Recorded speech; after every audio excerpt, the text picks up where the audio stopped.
Well, hello, everyone. Thank you so much for joining me. Really do appreciate your time. Tonight, we're talking about Jack and Lilly Sullivan, who vanished from their Pictou County, Nova Scotia home on May 2nd, 2025. Last night, we discovered some very interesting slip ups that, in my opinion, the stepfather, Daniel, who has not been publicly named a suspect, but there is still a lot of unanswered questions in this case. And today we're going to talk about more of those. So grab a snack, get your favorite beverage, and let's get started on the other side of this. I've walked through storms in scars and grace. Smile through pain with a painted face. They called me too loud, too much, too strong. But honey, that's the reason I belong. Every scar's a scripture, every tear's a hymn. I found my worth where the light grew dim. They tried to break me, but here's a twist. I turned my pain into a clenched fist. I'm an unbreakable woman, born of fire and pearl. I shine like grace in a reckless world.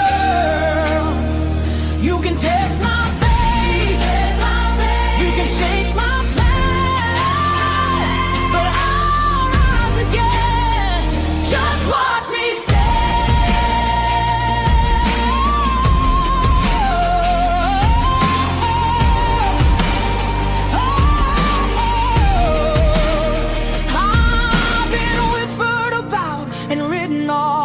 judged by the gloss, not the cause. But God don't build weak hearts from gold. He made me fierce and he made me bold. I bend, I pray, I roar, I rise with mascara, tears and battle cries. Don't need your crown, I forge my own. From ashes, honey, I build my throne. I'm an unbreakable soul, dressed in truth and pearl. The fire don't scare me, it lights my world. You can doubt my voice, but you'll hear my name. I'm holy and hood, and I'm done with shame. For everyone called too much, too loud, too real. You're not to anything. You're exactly what power looks like. I'm an unbreakable soul through the fight and flame. My scars are stories, my strength, my faith. Faith in my heart, fire in my curls, forever divine.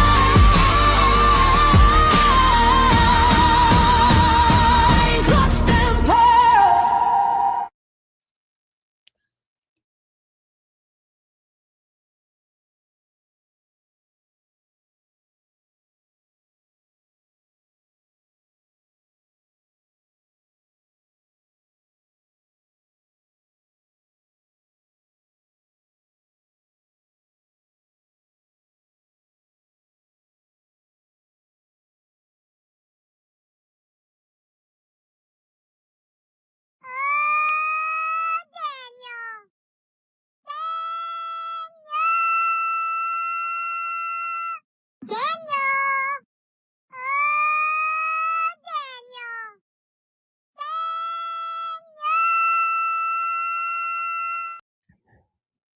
Well, hello, everyone. Thank you so much for joining me. Really do appreciate your time. You could have chosen to be anywhere on YouTube. You have a lot of options anywhere on the internet, anywhere in the world, and you chose to be right here. I know your time is very valuable, and I do appreciate you spending some time with me. Today is December 17th, 2025. It is currently 7:22 p.m. on the East Coast of the United States. Bonjour.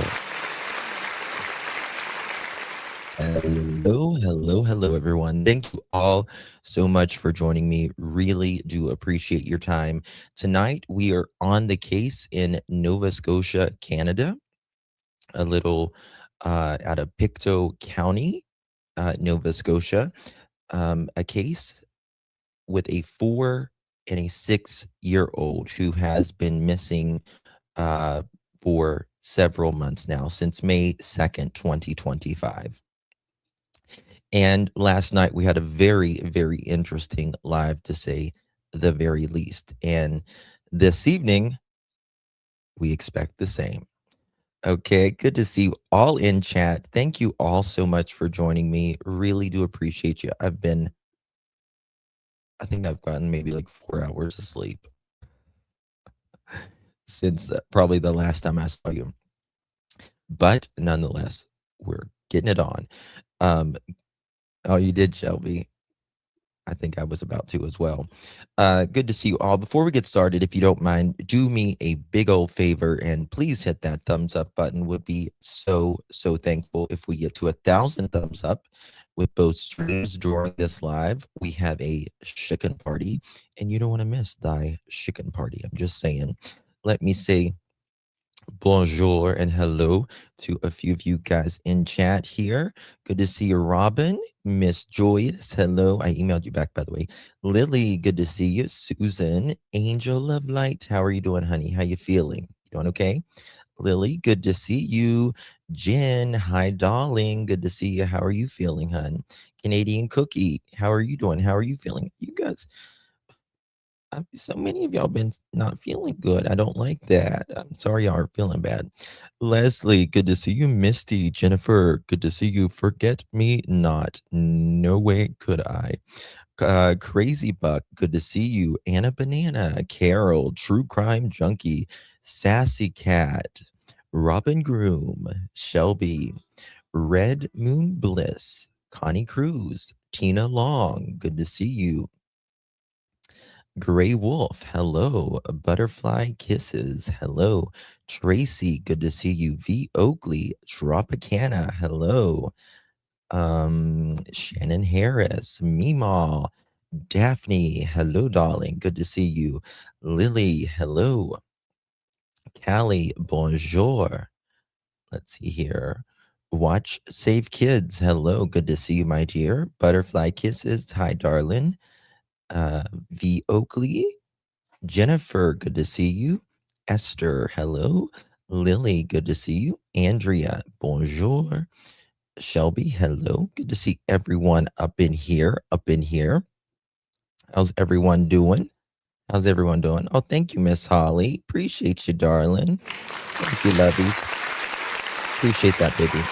You received one of those pearl necklaces. Make sure you give our Holly a big old thank you. Holly, thank you so much. Really do appreciate you, my dear.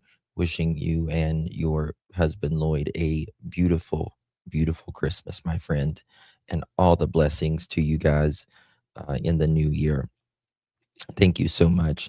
Let me go ahead and thank Sarah, too, for becoming a member. Welcome to the Pearl family, Miss Sarah. Thank you so much, my dear. Appreciate you, my love. Good to see you. And thank you. Y'all welcome Sarah as our newest Pearl. Good to see you, Miss Sarah. I got so excited. Turned your song up so loud, my neighbors won't be impressed. So thank you so much, Sarah. Appreciate that.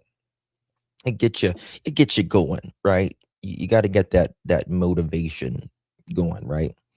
So I completely understand, completely.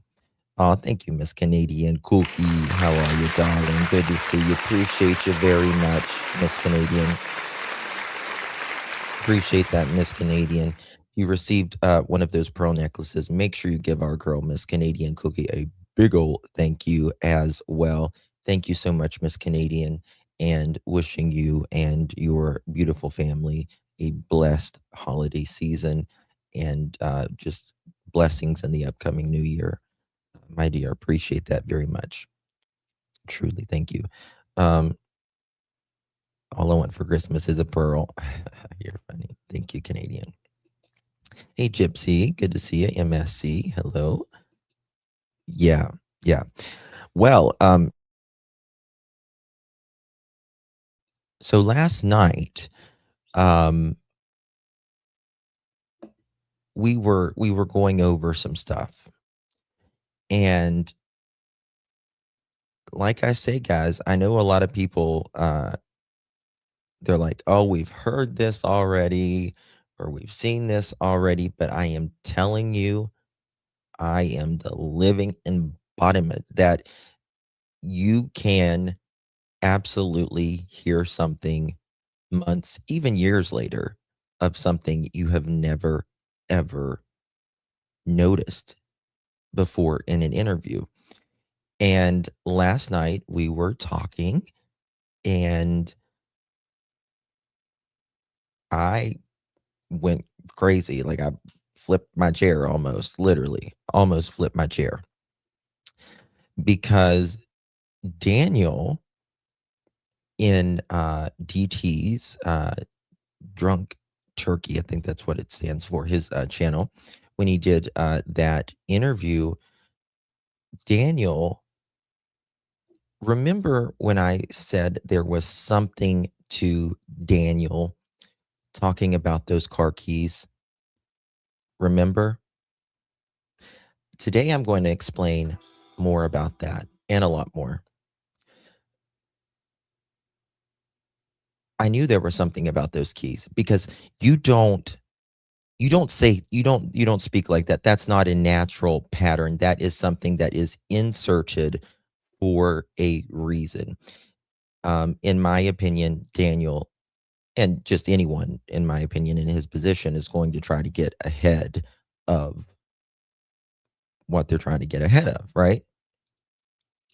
Um, what is it? Oh, is it flooding there? I'm so sorry, Sassy. Of course. Yeah. So, tonight we're going to talk about some of that. And there's different ways that I go back and listen to things. If you know how if you're, like, for instance, if you're blind, your other sentence your senses, rather, are heightened. And many times I will, if I'm in my car or whatever, I'll listen to it while I'm driving, because I don't want to see any face. I just want to hear. Just want to hear. Another great way is just getting the transcript and reading it yourself. And another great way is truly slowing it down, because when we're listening, we're waiting for the next word. We're not focusing on that word. We're waiting for the next word. And there's many, many different ways you can do this. But tonight, we're going to be digging a little bit into this. Thank you so much, Miss Maris. Hakuna Matata.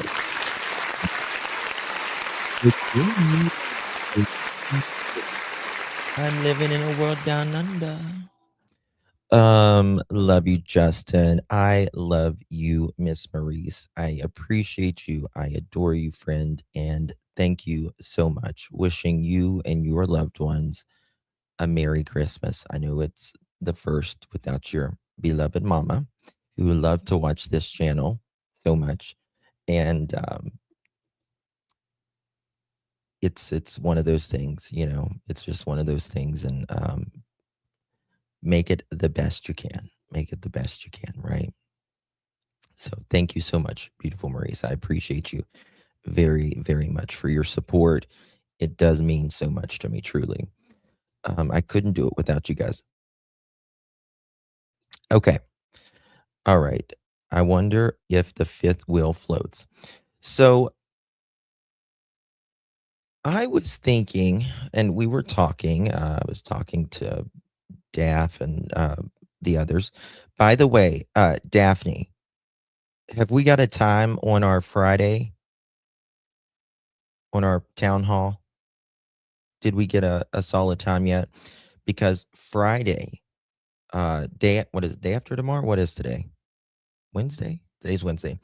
Friday, day after tomorrow, we're going to have what I call a Pictou County town hall, right?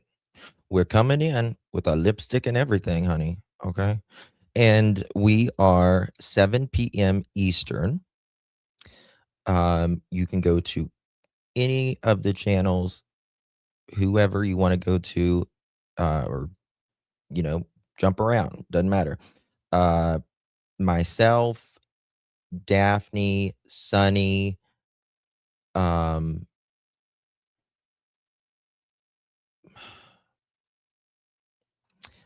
there went my mind. I can't think of the other names right now. It's limes, guys. It's just one of those things.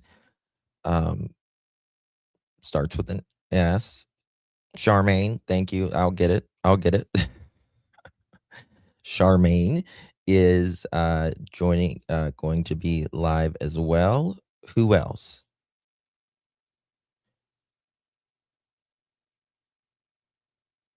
Maybe Shenanigans. Um, I think AB. And I think that's about it. I think that's about it.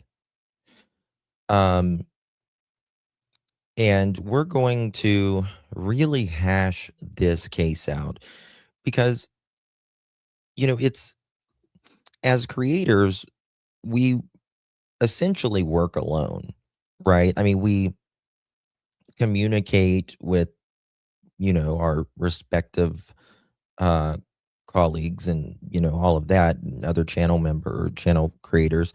But, they'll drop a video or a live and then we'll kind of, you know, learn from, what they're learning at the time or, when what we're learning.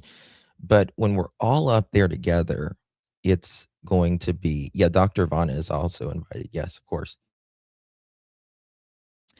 Um, Thank you, Kendrick. Good to see you. So yeah, all of that, all of that. So those should be scheduled later tonight or tomorrow. Okay, later tonight or tomorrow. So stick around for that. Okay. All right, guys. If you haven't hit that thumbs up button, go ahead and please hit that thumbs up button. Would greatly appreciate it. Daphne did. She had a little thing taken off of her leg today.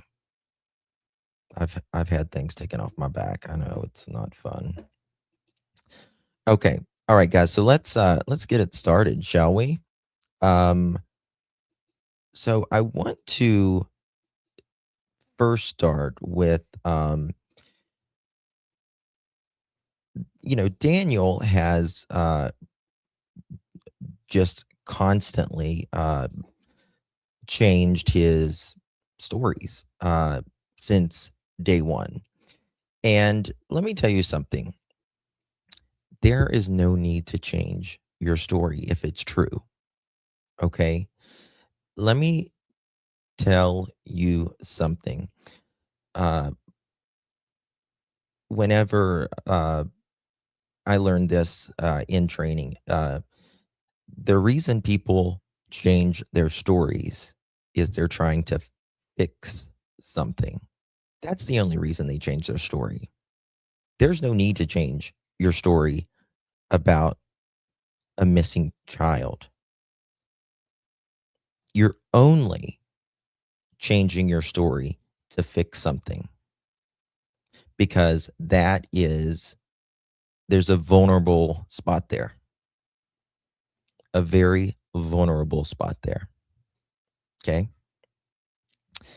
And boy, has Daniel done so, right? Has anyone seen or heard from SL? I have not, and I haven't heard from Carmelita either. I hope they're okay. I need to get in touch. I need to really get in touch with them. You know what I mean? And you have Daniel constantly saying things like, this, people, they've spent so much money on this, and people's, just so tired of searching and all of that. And innocent parents, innocent caregivers, they want the investigation to always go deeper, not quieter. They always want the investigation to go deeper, louder, not quieter. If you ever hear anyone that is saying something like this, it should raise, oh crap, what did I do? It should raise red flags. Always, always raise red flags. Okay. What did I do? Okay, here we go. All right, let's get it started, y'all. Shall we? So I want you, there's some things here that I noticed. Some things here that I noticed, and we're going to get right on into it. You know how to make a gal feel welcome. Oh, good, Cassie. We hope you feel welcome. That's the goal here. That's always the goal, for sure. Okay, let's get it started, y'all.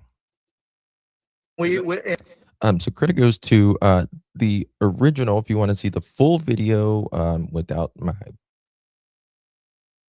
without the crazy stuff that I have to put over it to keep it under fair use and stuff, you can go to DT's channel. Mods, please drop DT's channel if you haven't been over there. Okay, so there's going to be times where I'm going to cover this, or I want to understand a little bit. Okay, because there's some very interesting things in here. Yeah, it is Dolphin. It really is. Good to see you, my friend. And some of the investigators, when they were here, they came all the way down to the bedroom, sat on the bed, and we had it dead quiet. And they tried to open up the door. Well, I think it was Mom who went out there and opened and just closed the door, and he couldn't hear it from inside the bedroom, sitting on the bed with the bedroom door shut. Okay, hold on one second. So I want it through my earphones. Hold on, let me see if I can fix this. Oh, why can't I fix this? Let me see if it'll work this way now. Is the door heavy? Mm-mm. 1 second, guys. I apologize.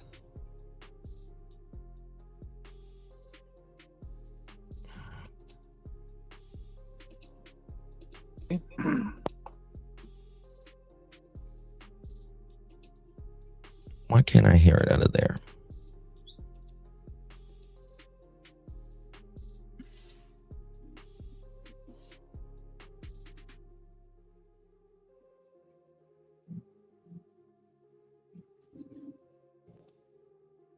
Okay. I can't hear it out of there today. I don't know what I did. Let me see if I can fix this. I'm so sorry, guys.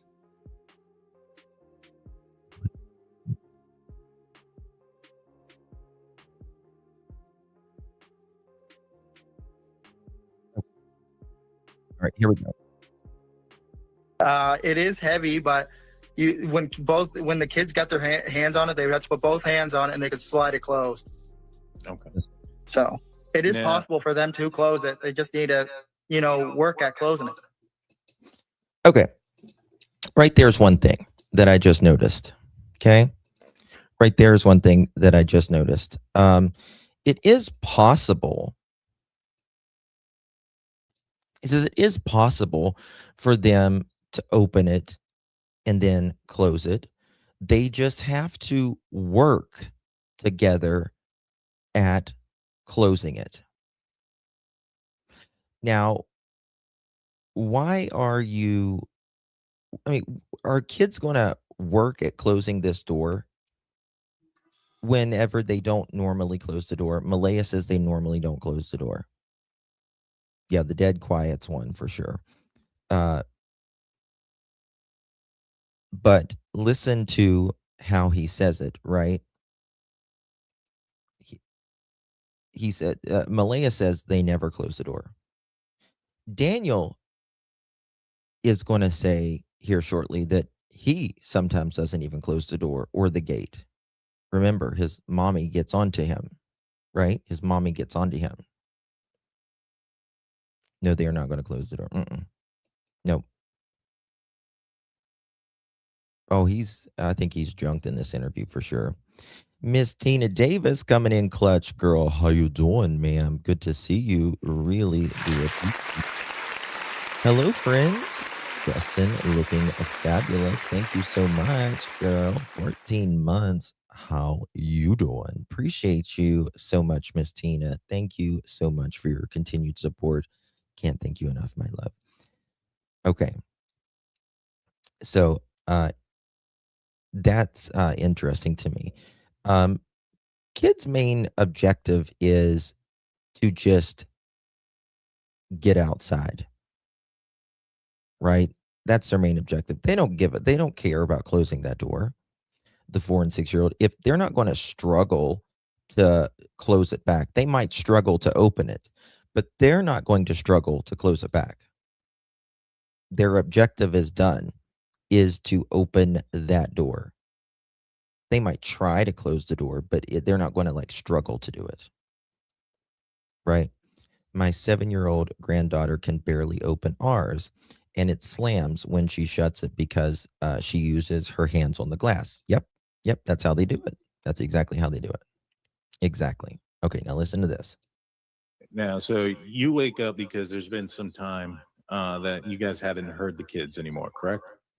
I woke up when Malaya woke me up.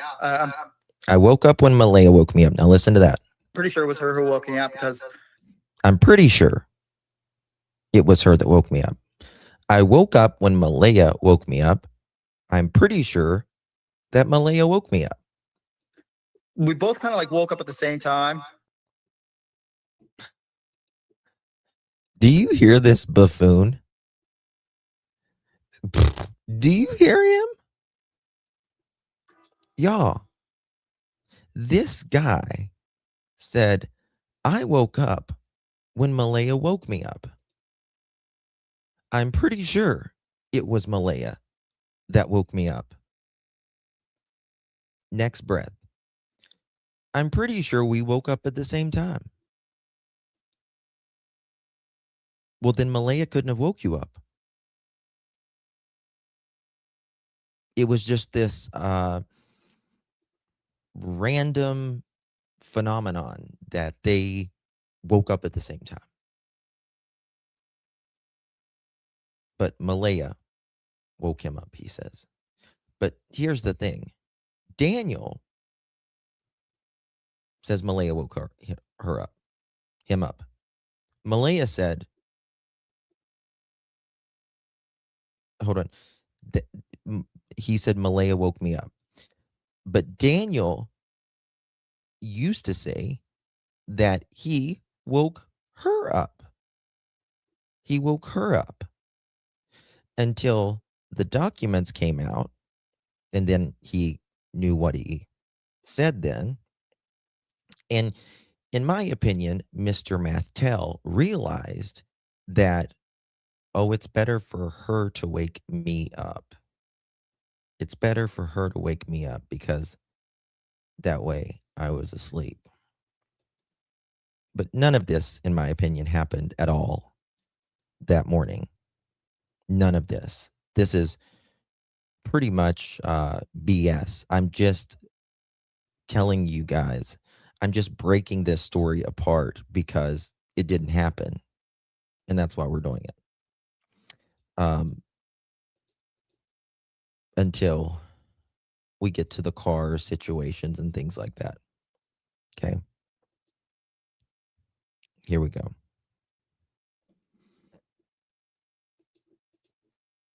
And I remember her saying, yes, it says in the documents. She said, I don't hear them. But the craziest thing was, hold on. Said, what? She said, I don't hear them. No, wait, hold on. Both kind of like woke up at the same time. And I remember her saying, yes, it says in the documents. She said, I don't hear them. But the craziest thing was, when I woke up, it was in the first 5 seconds that she said, I don't hear them. Okay. Now, the first 5 seconds, it's kind of like Daniel's, this is how I picture it. You know, like in Home Alone, when the mom, when she loses her kid or something, and she like wakes up and she's like, Kevin, like that. Daniel says in the first 5 seconds, she said, I don't hear them. You don't do that. That's not how it works.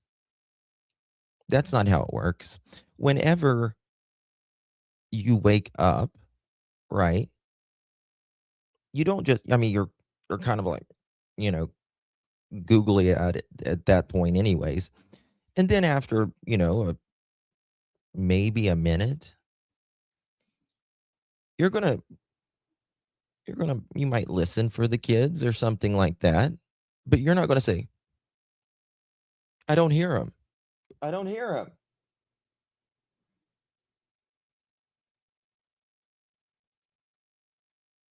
Yes, that's what I'm saying. Yes. Yes. Well, in the docs, it says she woke you up. That's exactly what I'm saying. They flip-flop. Remember them going back and forth on that. Precisely. Hey, Miss Crazy Bug. Good to see you, Mamacita. Thank you so much. Remember him saying in the episode, he heard the sliding door open that morning. I sure do, and I certainly have that article. Yes, sure do. Yep.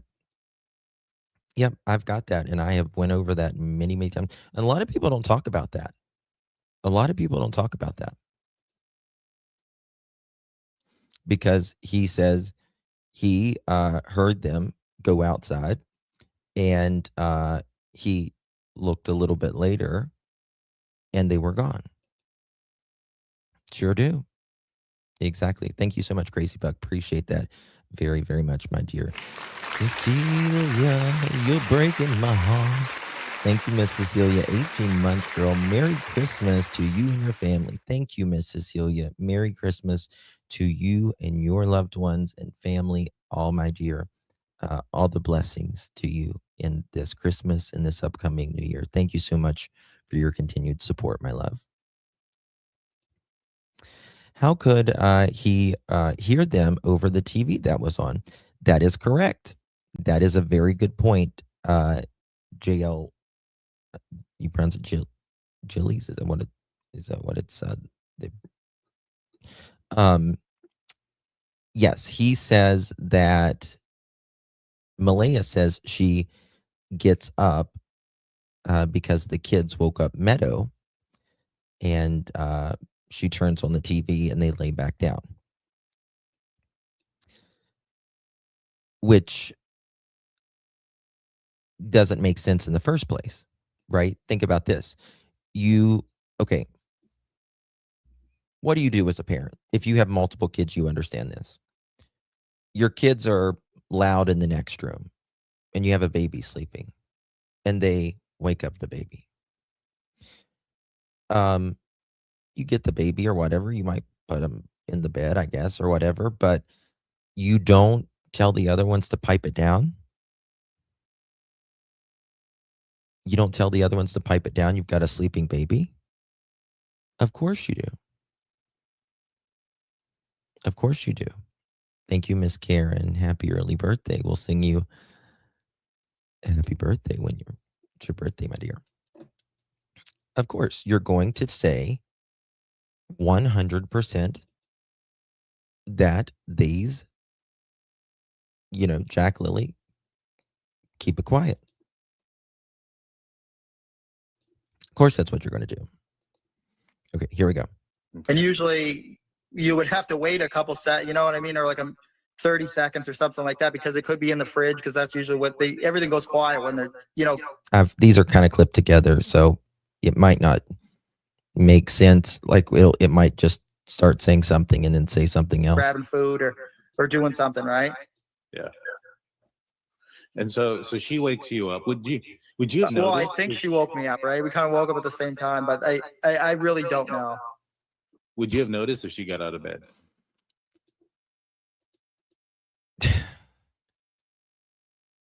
Do you hear this, dude? When Malaya woke me up, I think she woke me up. Well, we kind of woke up at the same time. Oh, I really don't know. Come on now. Now my chat is working and I can see everyone. Was it not working? It's YouTube. Sometimes I'm telling you, it gets a little cray. Hey, Adele. Good to see you, Mama. Thank you so much. Appreciate you very, very much for your support, honey. Thank you so much. All the blessings to you and yours, Miss Adele. Christmas and New Year's. God bless you and yours, my friend. Thank you so much for your support. I really do appreciate you. Really do. Thank you, love. Exactly, Angel. Exactly. Is Miss Joyous in here? No, I would have been sleeping. I didn't even know she called the kids in absent until I got the email on my phone. Oh. Say that again.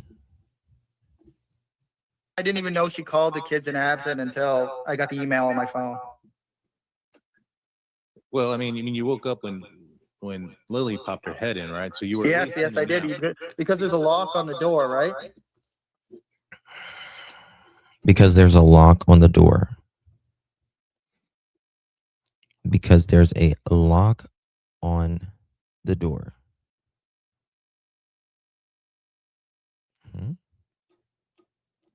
Okay. I don't understand what that has to do with the price of eggs in China, as Edgar would say. And I heard the... Now, just look at this. Watch how he gets uncomfortable here.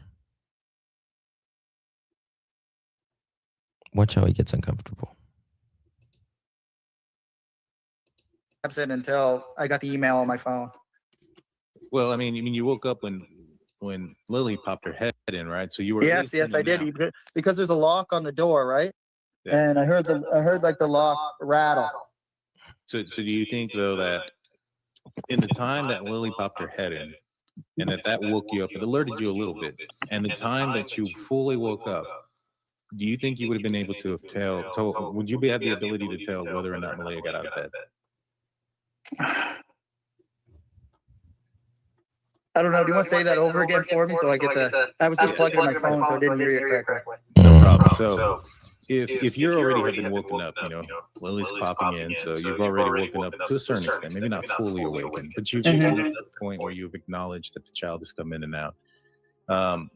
Do you think in that moment, maybe not earlier, maybe not early in the morning, but from the moment that you were awoken, from the time that Lily popped her head in to the time that you were fully awake, do you think that Malaya could have gotten out of bed without you know? Hold on. Is there an echo? There's no echo?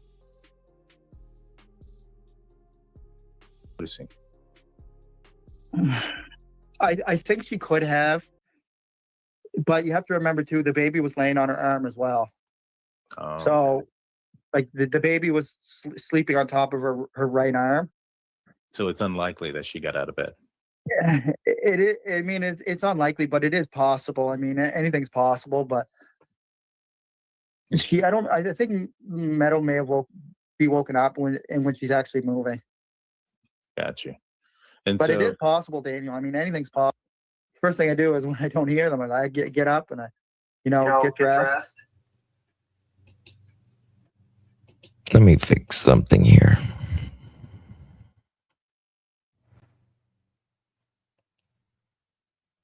And me and her make our way out to the kitchen. Let me see here.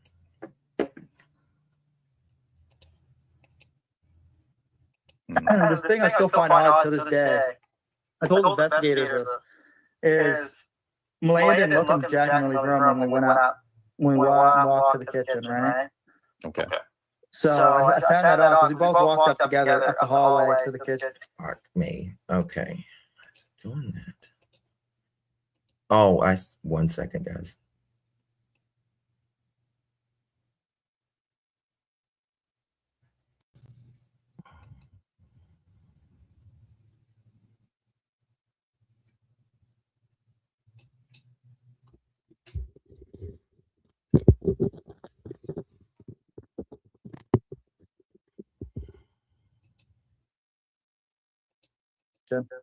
And then I poked my head into Better now? I looked into the living room, didn't see the kids. I ran back to the room, looked underneath the beds and stuff, didn't see them.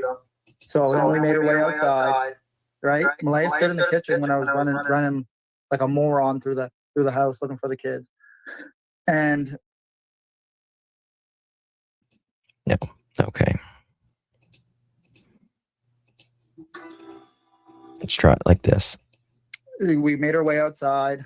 You know, we got through the fence, and then we're standing right in front of Mom's RV, and she asked me, "Should I call 911?" Right? That's Yeah. kind of instinctual. You want to do that, right? Right. Because we don't hear them out in the yard. We never seen them in the house. We don't see them in the backyard. Okay. I didn't know if Mom was even home or not. All right, let me just back this up just a little bit. Kind of instinctual. You want to do that, right?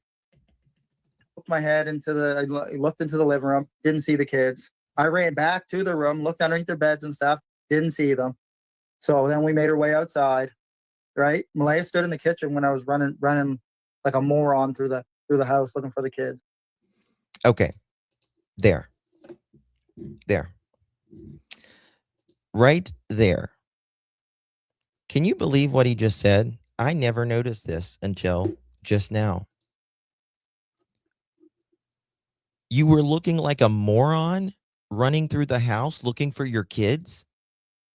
No. Who are you? I mean, are you that stupid? I don't even know the word. Yeah, I was running through the house looking like a moron. Well, I mean, there's over 7 billion people on the planet. Most of us will be parents or have someone we love. And if they go missing, I guess we're all going to look like morons.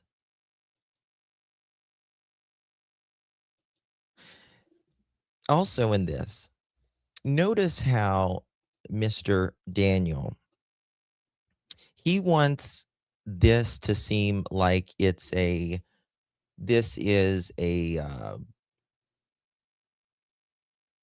not a serious event. Not, he's smiling the whole time. Oh yeah, Daniel. Oh yeah, Daniel.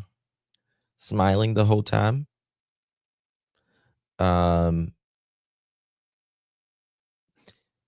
Most parents, no matter if it's been 20 years their kids have been missing, they're not joking because it's not a joking matter. It's not a matter where you just, oh well, ordinary day, right? Adele, if you ask me, yes, the children were Thursday night into the early hours of Friday morning. And we're going to get to that. Just hang tight. Just hang tight. It's coming. Yeah. Head I looked into the living room, didn't see the kids. I ran back to the room, looked underneath their beds and stuff, didn't see them. So then we made our way outside, right? Malaya stood in the kitchen when I was running like a moron through the house looking for the kids. And yeah, we made our way outside. You know, we got through the fence, and then we're standing right in front of Mom's RV, and she asked me, "Should I call 911?" Right? That's kind of instinctual. You want to do that, right? Now, I don't believe Daniel. I mean, it could have happened, but what's interesting to me is Malaya did her interview and she said, I called 911. It was just instinctual. Right? That's what she said. But then Daniel says months later, Malaya said, should I call 911? And Daniel says, it's pretty instinctual, right? It's like he's copying her, but flipping the script that he's the one who said this. Oh, he is the moron of the highest and the lowest caliber. Right. Because we don't hear them out in the yard. We never seen them in the house. We don't see them in the backyard. I didn't know if Mom was even at home or not, right? Because I thought she might have went with my Uncle Ron. Mm-hmm. So Daniel's excuse is, I didn't go to my mom's because she might have been with my Uncle Ron. Might have been with my Uncle Ron. Well,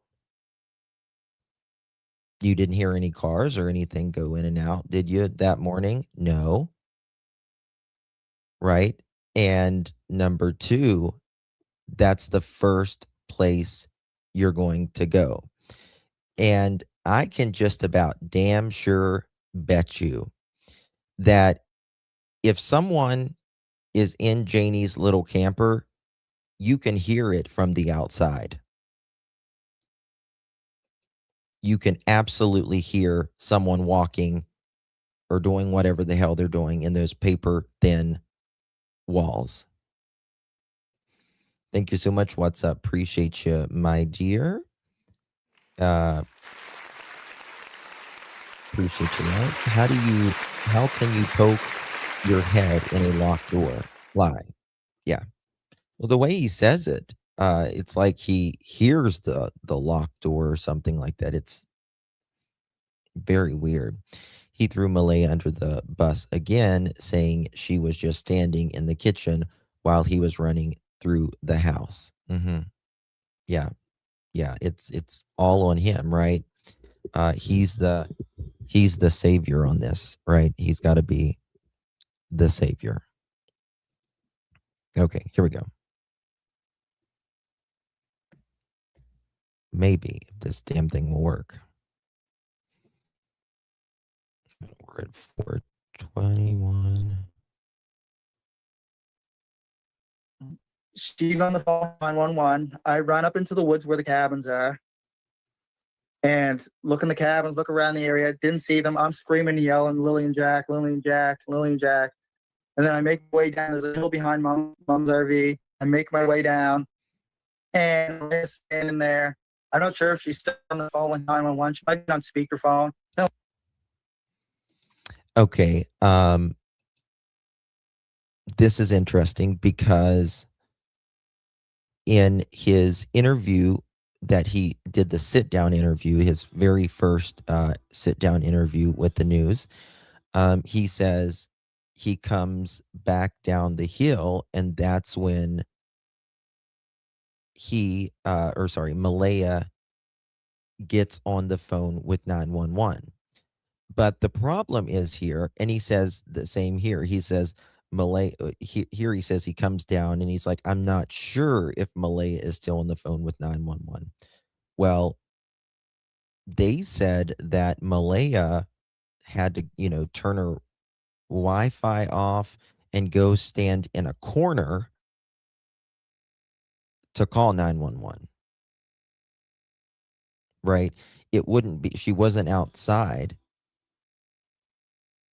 She had to stand in the corner. The documents, Malaya said she had to go stand in a corner in the trailer. Janie said that's almost impossible.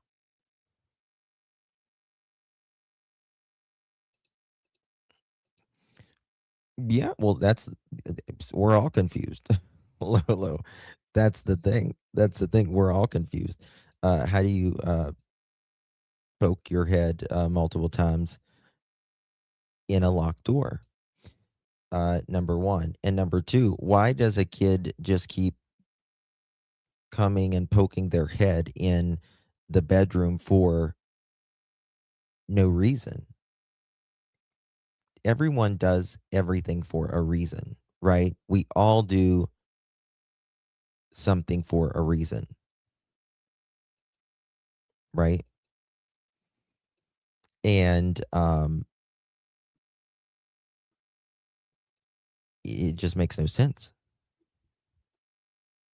Makes no sense whatsoever. It looks like she was messaging, but she might Hold on. have speakerphone. Kind of looks like she was messaging. So she might have been on speakerphone with 911, but it kind of looked like she was messaging.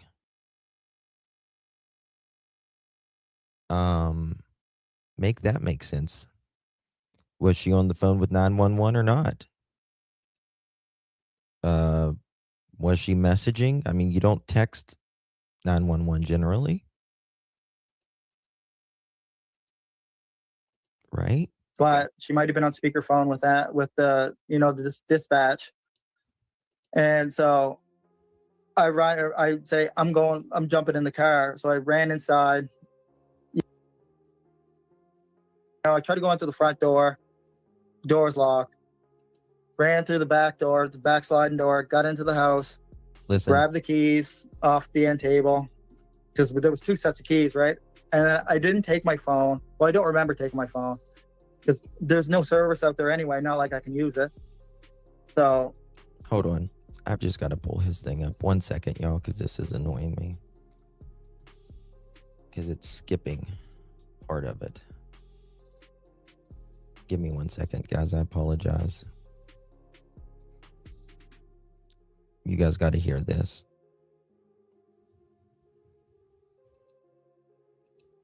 Okay.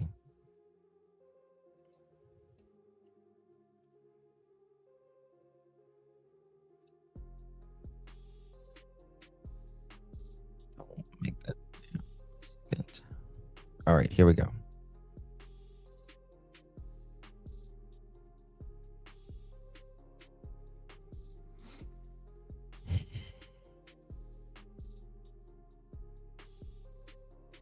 All right, here we go. Let me. Okay. Sorry, guys. It's gotta fix this. Keys. Okay. Now just listen. Listen right here.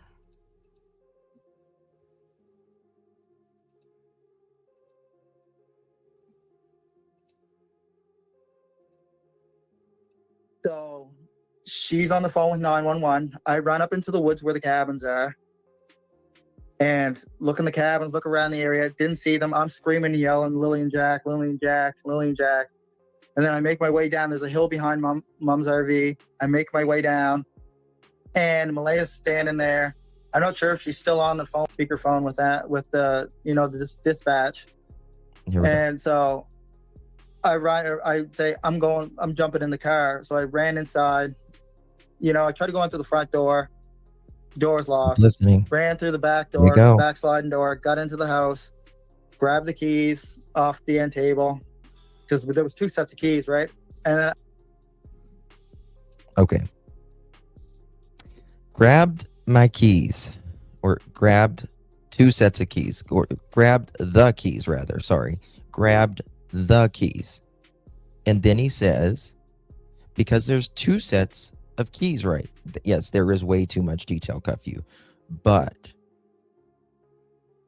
just wait, because this is all going to make fucking big sense in a minute. Angel of Light. Thank you so much, Mamacita. Very kind of you, my dear. Thank you so much. Finally feeling better from chemo. Need prayers for mom. She's 92. She had oh my God. She had a stroke. Swelling is the problem. Praying she comes back. Love you, Angel, honey. Gosh.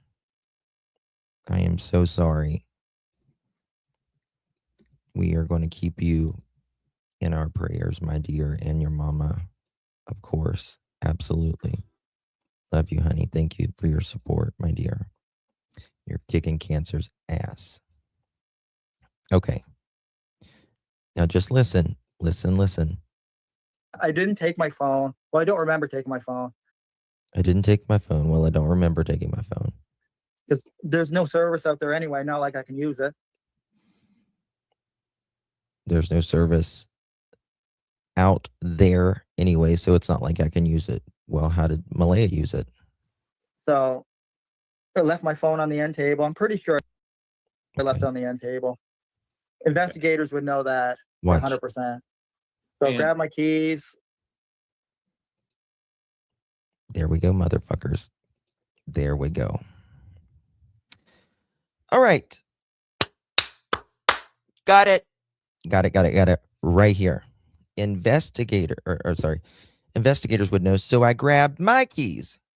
My fucking keys.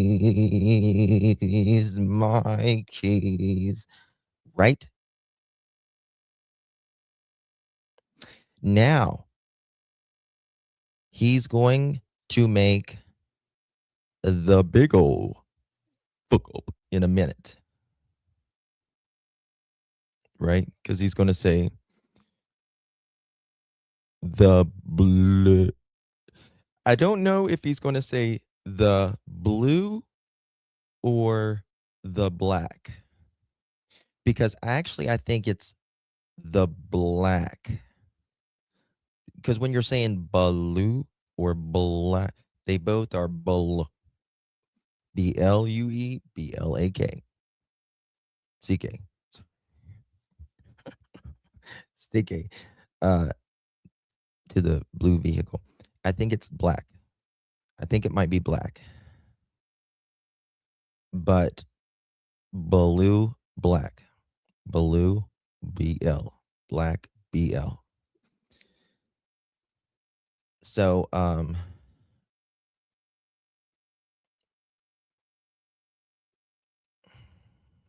when did he sell the black car? He's trust me, I can't really say that. Thank you so much. Hey, sugar, honey, boom, boom, boom, boom. You are my candy girl. Thank you so much. Hey, sugar, appreciate you. 6 months, wonderful 6 months with you lovelies. We love you, sugar. Thank you so very much, my dear. Really do appreciate you. We just wait. Did you see last night, Cuffew? Last night. Oh. Last night, if I would have been, if Daniel could have had me, I would have been, it would have been like, it puts the lotion on its skin, or like I would have been down in a dark hole looking up. That's if Daniel could have his way with me. Because I know Daniel loves me. He loves Callie too. And here he's a big fan of Callie and a big fan of Daphne and of course Sunny. Propelled him. Yeah, I did. I came off my chair last night. I truly did. Here we go. Let's get it on. Grab my key or grab the keys. Ran out to the Nissan Pathfinder. So grab my keys. Grab my key or grab the keys for 100%. So grab my keys. Grab my key or grab the keys. Ran out. See, it wouldn't matter if he wasn't lying. It would not matter to fix that. Grab my keys. Grab my keys. Grab the keys. Doesn't matter. If you're not sensitive to it, it doesn't matter. Right? But he wants you to be manipulated, in my opinion. And that's why he said, because there's 2 sets of keys, right? He said that for a reason. A big old reason. 13 months of my angel of light. It's probably been more than that. Thank you so much, my favorite place to be, for letting me personally. Really love you, Angel. Appreciate you, babies. If you need anything, you got my number. You got my number. Hello, Miss Karen. Oh, it certainly matters to him because of the vehicle at night. Listen to this. So grab my keys, or grabbed the keys to the Nissan Pathfinder, and that's when I started. to the Nissan Pathfinder. Now,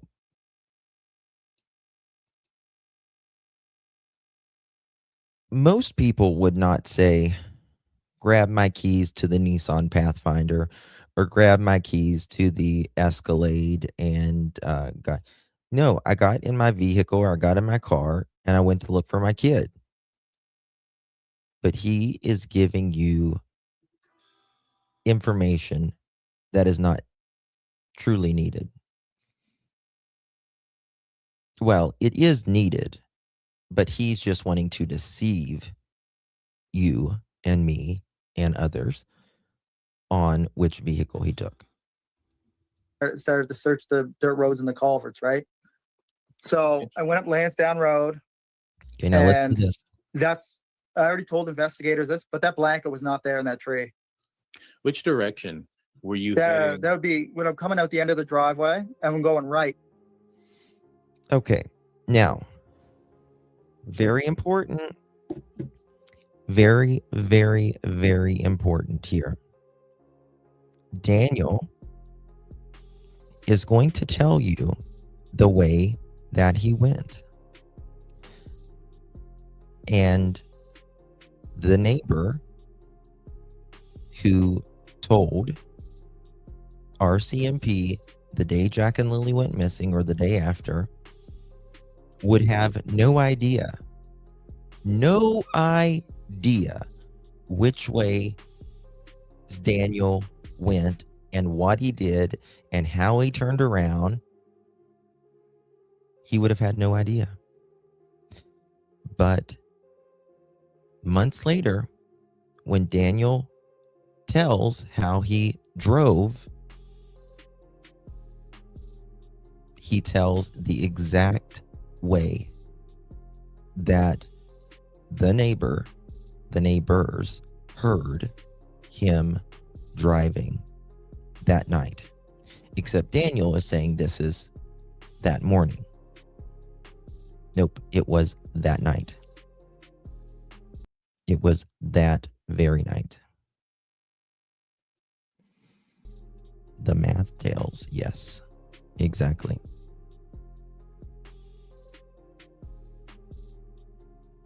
Cutting out? Toward Lansdowne Road. The tracks and then hanging a right. So you were coming the direction that would have been visible to you and you didn't see it. Yeah, I'd be going, right at the end of the driveway, I take a right, I'm going up the road. Listen. Across the railroad tracks and then the right up of the dirt road. Which is precisely how the neighbor said. Crossed it, went down there. It was quiet for a couple minutes. And then either the car starts back up or he starts moving again. Precisely. Yeah, that's Lansdowne Road where the blanket was found. Now the big one's about to happen. When you're running around and as you're going outside and you're looking, that gate outside, is it always open? Was it unlocked? Was it locked? Sometimes it's open. Was it open that morning? I do not remember that. I don't remember I don't remember. He doesn't remember if the gate's open or not. One of the first things that you're going to check, it's just as important is if the gate is open as if the door is open. It's just as important because you're claiming that they went outside. Well, it's just as important if they got out of the yard. I don't know. You can't remember even the day. It was an important day, Daniel, right? It was an important day. So why couldn't you remember that? Okay. And so you come It's around. not hard. It's not hard to open up gates anyway. They're just slide. Like, I always forget to close. My mom always reminds me, but they're just a slide and bolt lock, right? Yeah. It's Guys, isn't that sweet? Isn't that sweet? Oh my God. His little mommy reminds him to close the gate. What a precious little thing she is. My mommy reminds me to close the gate. She reminds me not to put too much trash in the trash can. Right? She does all of this for me. Right? Yes, this is Saint Janie from Hellishville. Precious little lamb. Oh, precious is thy flow that makes her white as snow. Yeah. Precious little lamb. I mean, there's nothing hard about those locks at all. Well, maybe not, but I'm just kind of curious because if you can unlock it and open it, but if you're on the other side of the fence and you're small, can you reclose it? Yeah, you can. You can. All you do is just pull the fence close to you and then close it. Interesting. Yeah. And Yeah. So Yeah. So let's think of this for a second. This is these are 4 and a 6-year-old who opened the door, closed the door, played out in the yard, opened the gate and closed the gate when they never close the door or the gate. Right? These kids don't listen, according to Daniel. But they did everything right that morning. Right? Everything right that morning. Hey, Mohawk. Good to see ya. Drone footage shows no gate. Thank you. Thank you. Drone footage shows no gate and 3 sections missing when they first went missing. Yes, that is absolutely true. Remember, they were working on the fence and all that stuff, right? Unbelievable. Be a clue there. So you're out there searching in the woods. How long before law enforcement arrived? I was told 12 minutes. Okay. But then when I looked at the documentation and, asked questions and dug further, it was 22 minutes, I do believe. And were you at the house when they arrived? I was actually, when they were arriving, I was actually coming back to the house in the car. And I couldn't park in the driveway because RCMP just stopped in the yard, right? Okay. Is they were just starting to walk down and talk to Malaya. So what I did is I parked the white Nissan Pathfinder. That's the car Malaya owns, the 2007. Okay. Is they were just starting to walk down and. Hold on. What was that again? Let us pray, y'all. Let us pray.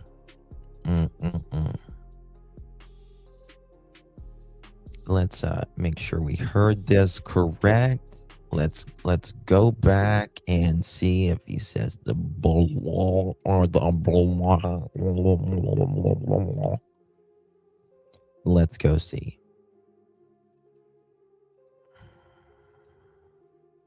Oops, wrong one. What is with the internet? Good golly. Miss Molly. Let's take a closer look, shall we, folks? So what I did is I parked the white. So what I did is I parked the white The white knee. What just The white Nissan Pathfinder. what just has go sideways? The white Nissan Pathfinder. Now he's gonna lick his lips. See that? He's lying. He's getting that lie off of him. Kind of what we do when we think of Daniel.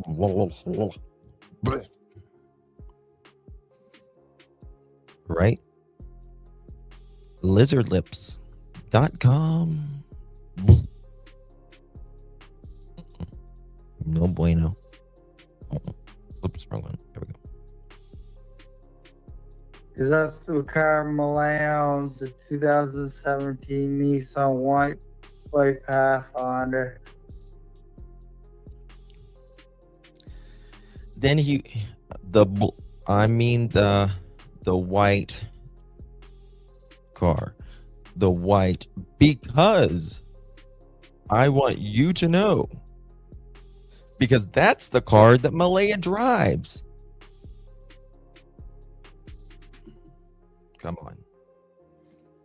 Come on now, Daniel. And look at that breath. Oh, what the fuck up now?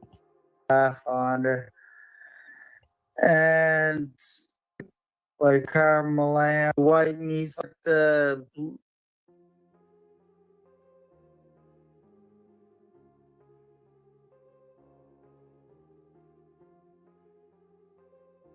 second, it's gonna.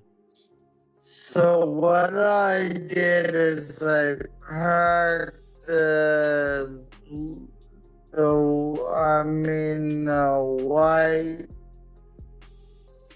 white Nissan Pathfinder. That's the car Milan's 2017 Nissan white. See, he is giving you useless information right here. Right? I parked and he corrects himself. I mean the white Nissan Pathfinder. And then he tells us because there's anxiety there and he wants to make sure to let you and I know, because that's the car that Malaya drives. Well, that has nothing to do with you parking on the side of the fucking road. Nothing. Whether you was on a ATV that Billy Bob Thornton owned, it doesn't matter at all. But he wants you to know that.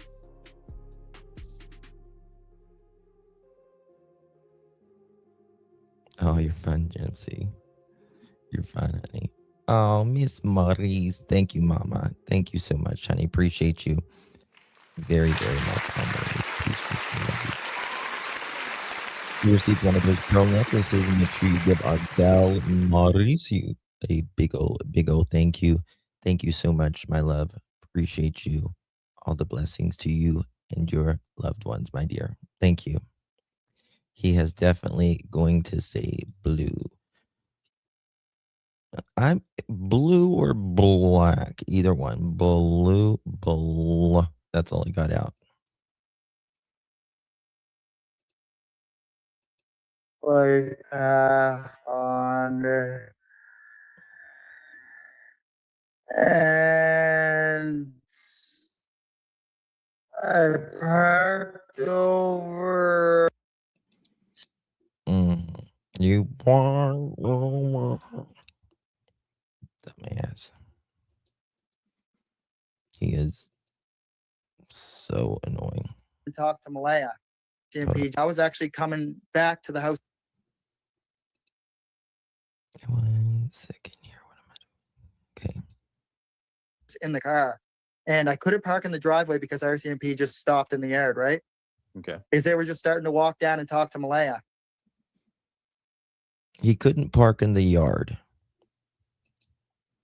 I mean, was there that many cops there when they first got there? So what I did is I parked the white Nissan Pathfinder, because that's the car Malaya owns, the 2017 Nissan white Pathfinder, and I parked over on the right hand side of the marsh, going toward Lansdowne Road. I want you to hold on. I'm going to go back. I want you to, after he says this, I want you to look at his blink rate, how it goes up significantly. Watch his blink rate. Driving. I was actually coming back to the house in the car, and I couldn't park in the driveway because RCMP just stopped in the yard, right?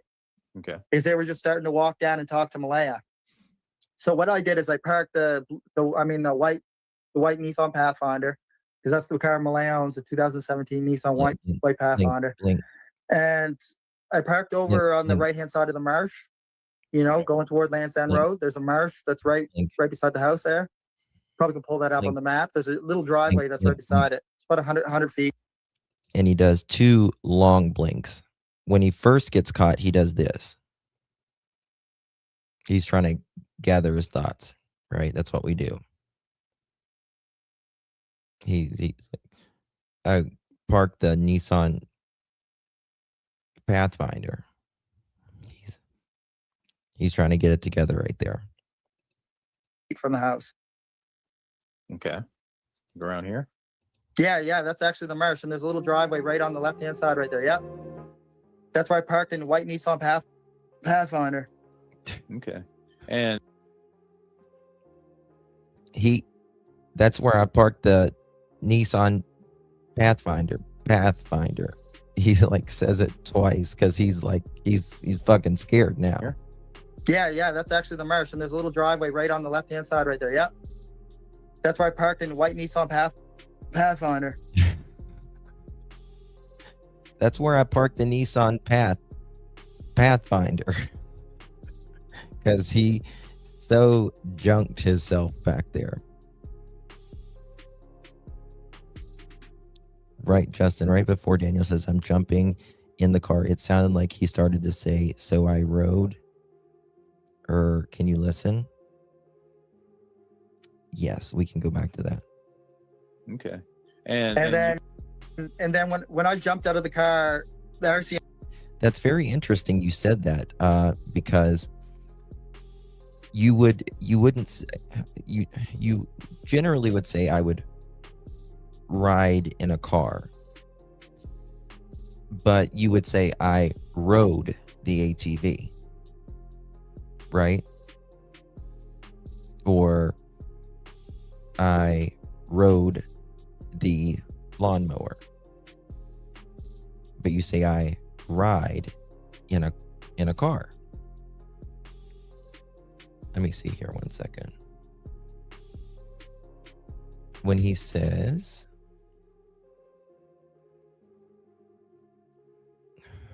pull up the transcript.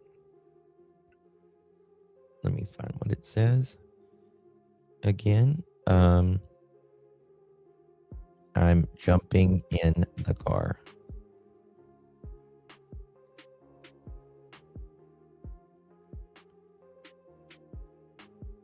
Jump. Okay, let me find it.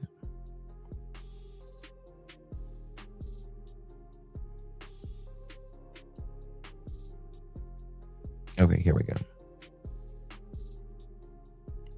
I think this is where you mean.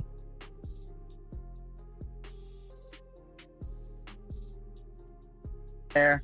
I'm not sure if she's still on the phone with 911. She might have been on speakerphone. Kind of looks like she was messaging, but she might have been on speakerphone with the dispatch. And so I say, I'm jumping in the car. So I ran inside. Mm-hmm. Yeah. So I say, I'm jumping in the car. So I say, I'm jumping in the.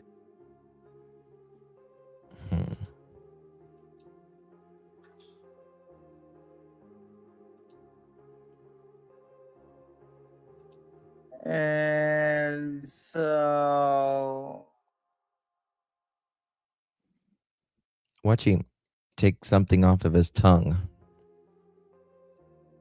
You know, the math is supposed to make your mouth really, really dry. And I think that's why he does this. See what he says here, a little slow. I say I'm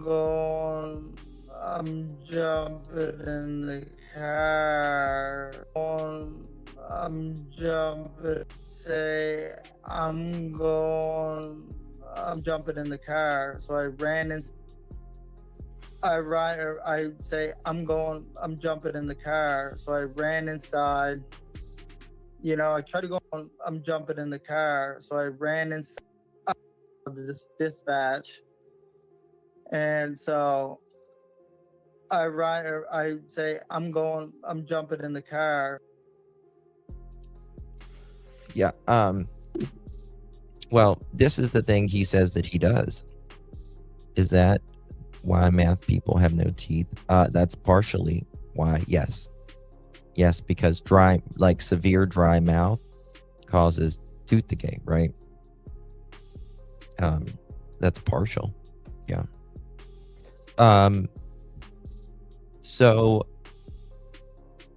Daniel said that in the beginning, he said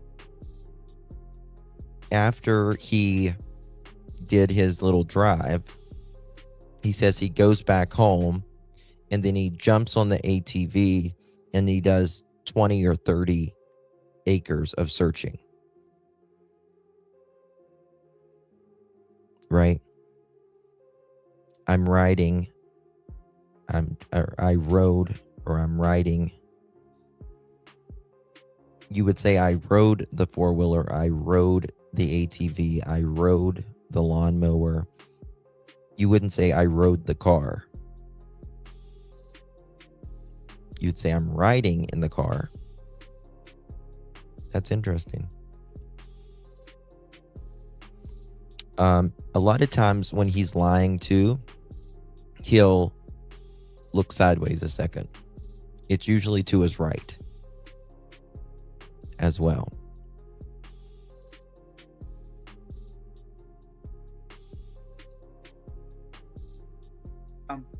That would have been, it was still on that same street. Hold on. Referred. Say, hey, we searched her vehicle to you. Yeah. Okay. Well, I mean, they tell me lots of things, but it's just some things they don't. Well, I'll ask you this: did they search your other vehicles on the property? I'm not totally sure for the first. Hold on one second. I gotta find where it was to make my point. Well, maybe not, but I'm just kind of curious because if you can unlock it and open it, but White Pathfinder, and I parked over on the right hand side of the marsh. You know, going toward Lansdowne Road. There's a marsh that's right beside the house there. Probably can pull that up on the map. There's a little driveway that's right beside it. It's about 100 feet from the house. okay, around here. Yeah, that's actually the marsh, and there's a little driveway right on the left-hand side right there. Yep. That's where I Thank you, parked in white Nissan Pathfinder. Okay, And then when I jumped out of the car, the RCMP yelled at me from in the yard, right? Because they could see me clearly. Yeah. And they said, Daniel, don't go back into the woods. So Daniel, don't go back into the woods. Okay, now this is my question. Hold on. Let me hear that again. Parked in white Nissan Pathfinder. Okay. And then when I jumped out of the car, the RCMP yelled at me from in the yard, right? Because they could see me clearly. Uh-huh. Yeah. And they said, Daniel, don't go back into the woods. Okay. My question is this is his words. I get out of the Nissan Pathfinder, right? I get out of the Nissan Pathfinder, and then I go in the yard, and the RCMP is just getting there. He says this, and they can see me, and they say, Daniel, don't go back in the woods. How do they know Daniel's in the woods? How would they know Daniel was in the woods? They're just coming there. He might have been coming from work. He might have been coming from the airport. How do they know? Seriously, like, how do they know?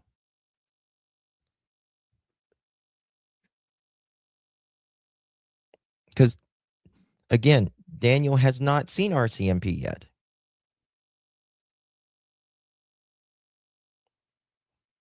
He says he's in Malaya's Nissan Pathfinder. But they just see Daniel. First time they've ever laid eyes on him. Don't go back into the woods. I don't know. Oh my God, Gypsy. Thank you, Mama. Appreciate you very, very much, honey. Thank you so very much, my dear. Very kind of you. Really do appreciate that, Miss Gypsy. If you received one of those beautiful pearl necklaces, please give our beloved Gypsy a big, big thank you. Thank you so much, my dear. All the blessings to yours in the upcoming Christmas holiday season in the new year, my dear. Appreciate you very, very much. Yeah. Well, yeah. How did they even know his name?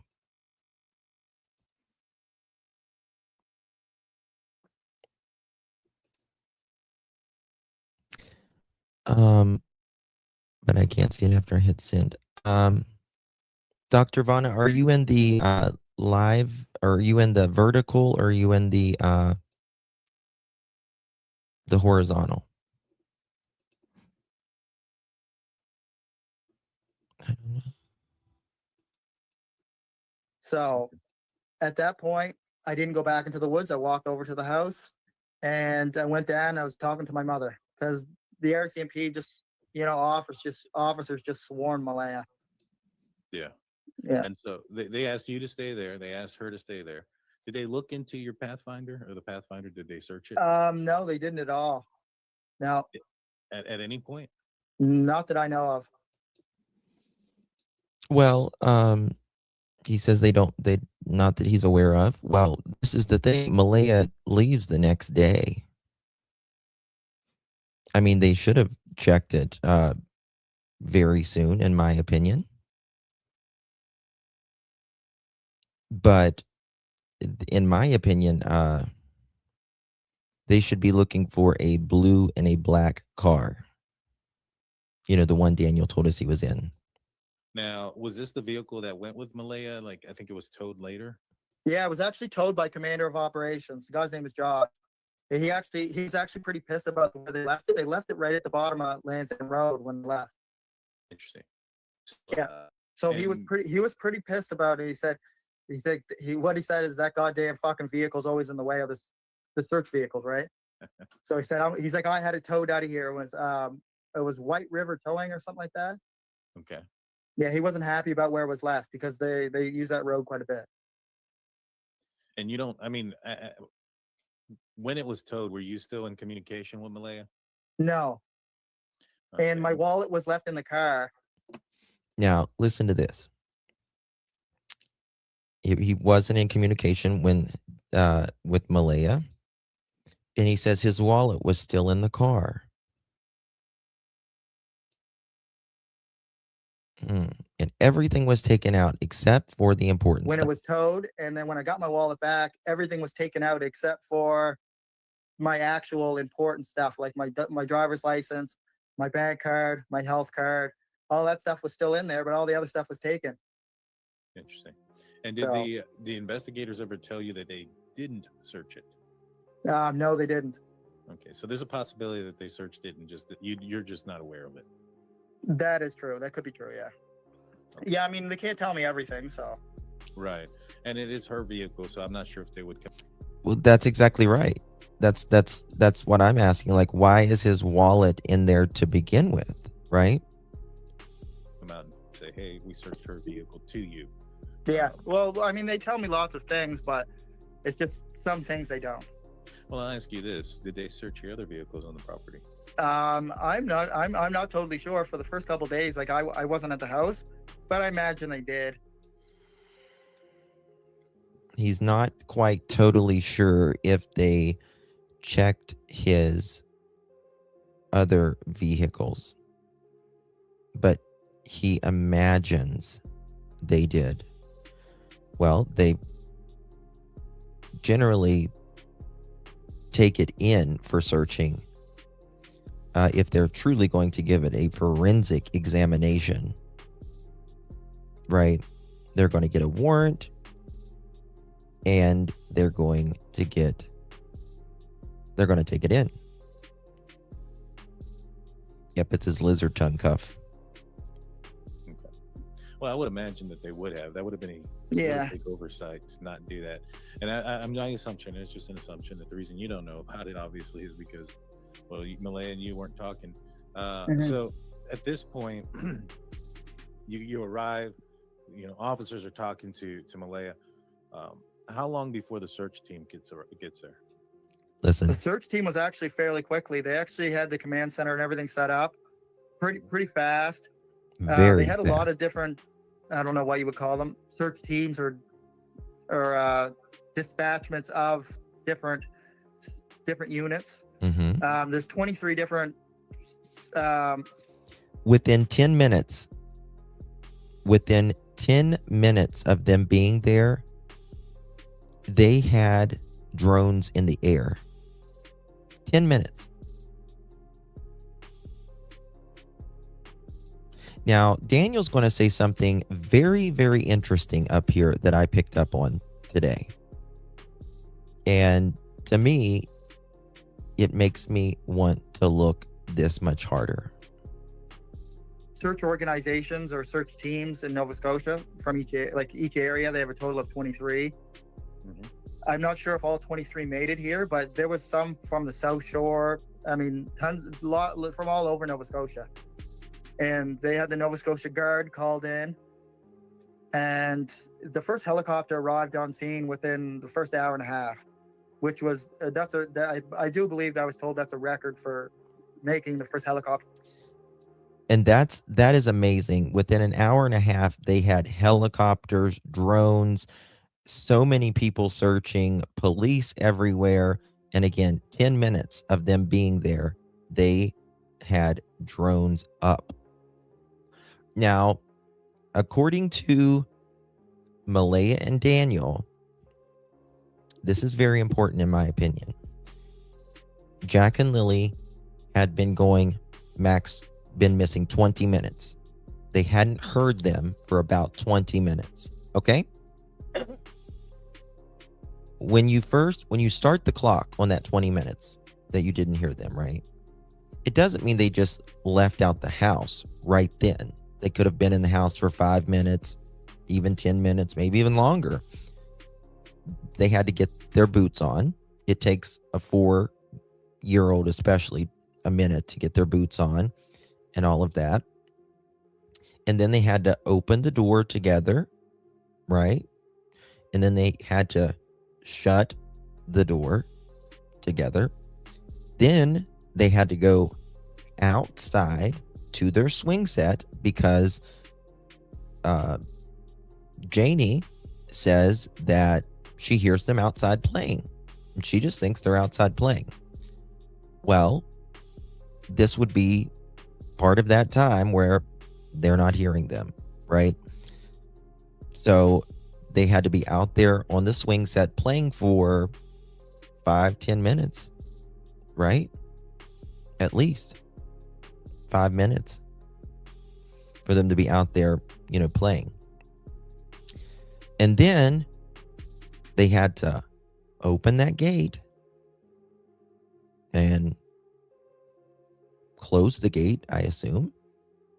And then they had to vanish, right? And then they search around and nothing, right? And then 20 minutes later, law enforcement is there. Right? So we got, they're 20 minutes ahead of Malaya and Daniel, and they're maximum 20 minutes ahead of the police. So they're no more than 40 minutes ahead. Right?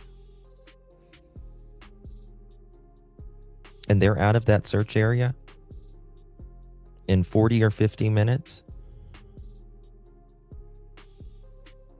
It took 2, 3, 4 kilometer search area. Nope. I think so.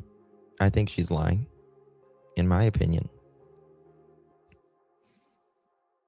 Malaya says every time the kids were outside and they got outside, Janie would call and say the kids are outside. But out of all mornings, she didn't that morning. She didn't that morning. We're, pretty much people of patterns and of behaviors, and we pretty much do the same thing. I mean, there are times where we don't, but the kids is something else, right? And if you know that they're sick or they've had a cough and they've been out of school for 2 days already, I'm not really buying it. To a search. That is pretty impressive. An hour and a half. And the dogs. But they had drones out. They had drones out much quicker than that. They had drones up within the first 30 to 40 minutes, I think. Oh wow! And how long before the dogs got there? The dogs came much later. They were there that day, but for the first, I don't know when the dogs actually showed up, but for the first few hours there was no dogs. There was no dogs in the New Glasgow area. We don't even have a canine unit in New Glasgow right now, like in Pictou County. So in Major Crimes told me that. They said that we don't have a... I would like to ask Dr. Vanna a question, if she doesn't mind. And I'm not asking, just not, diagnosing or anything like that. I want to make it clear about that. But what is your perception, Dr. Vanna, if she can hear me, if she's still in here, of someone who is looking for their kids and they say they're running around looking for the kids like a moron?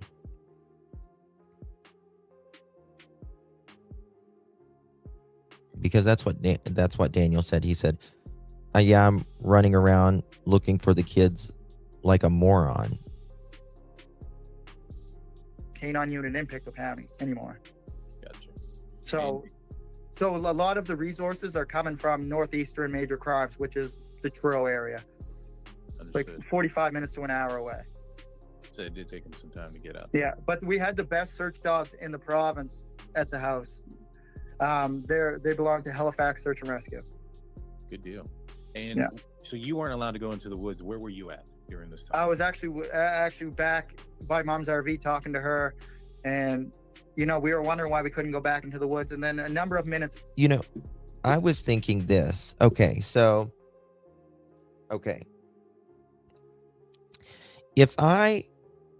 Here's my pin, right? Here's my pin. I'm going to sit it right there on the desk. And then I'm going to say I don't know where my pin is, but I actually do know where my pin is. But I'm going to start looking all in my house for my pin. Pin, where are you? My blue pin, where are you? Yeah, I would feel like a moron too. I would feel like a moron too if I'm looking for something whenever I know where it is. But you may have to... Hey, Zelda. Good to see you, honey. You may have to pretend to do that because, to act the part. Passed, I'd say about 10 to 15 minutes passed, and a guy in military gear, it said Oliver on the back of his on his shirt or vest or whatever you want to refer to it as, or uniform, we'll call it. Yeah. He actually said, Daniel, you can go back into the woods. And I actually believe he was later on, he was a canine handler, but I don't know if the dog was there yet at that point. Understood. Because I remember seeing him with a canine unit, I'm pretty sure, later on in the search. And so you were allowed to go back in the woods? Yeah, and then I immediately jumped the fence, and I was right back into the woods, and I did all the streams that were up behind the house that lead in. Wait, he says he does all the streams up behind the house, but didn't Janie say that she met him up there behind the house whenever she first started looking before the cops was found?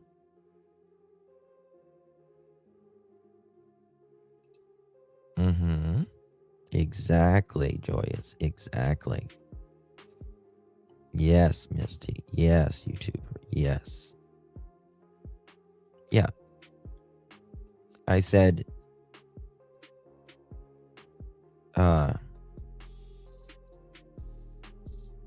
she said, and back there I met Daniel.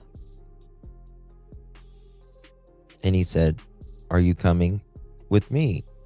And she said, no, I'm going to search this area. Into that little marsh that's actually to the left of the house you showed.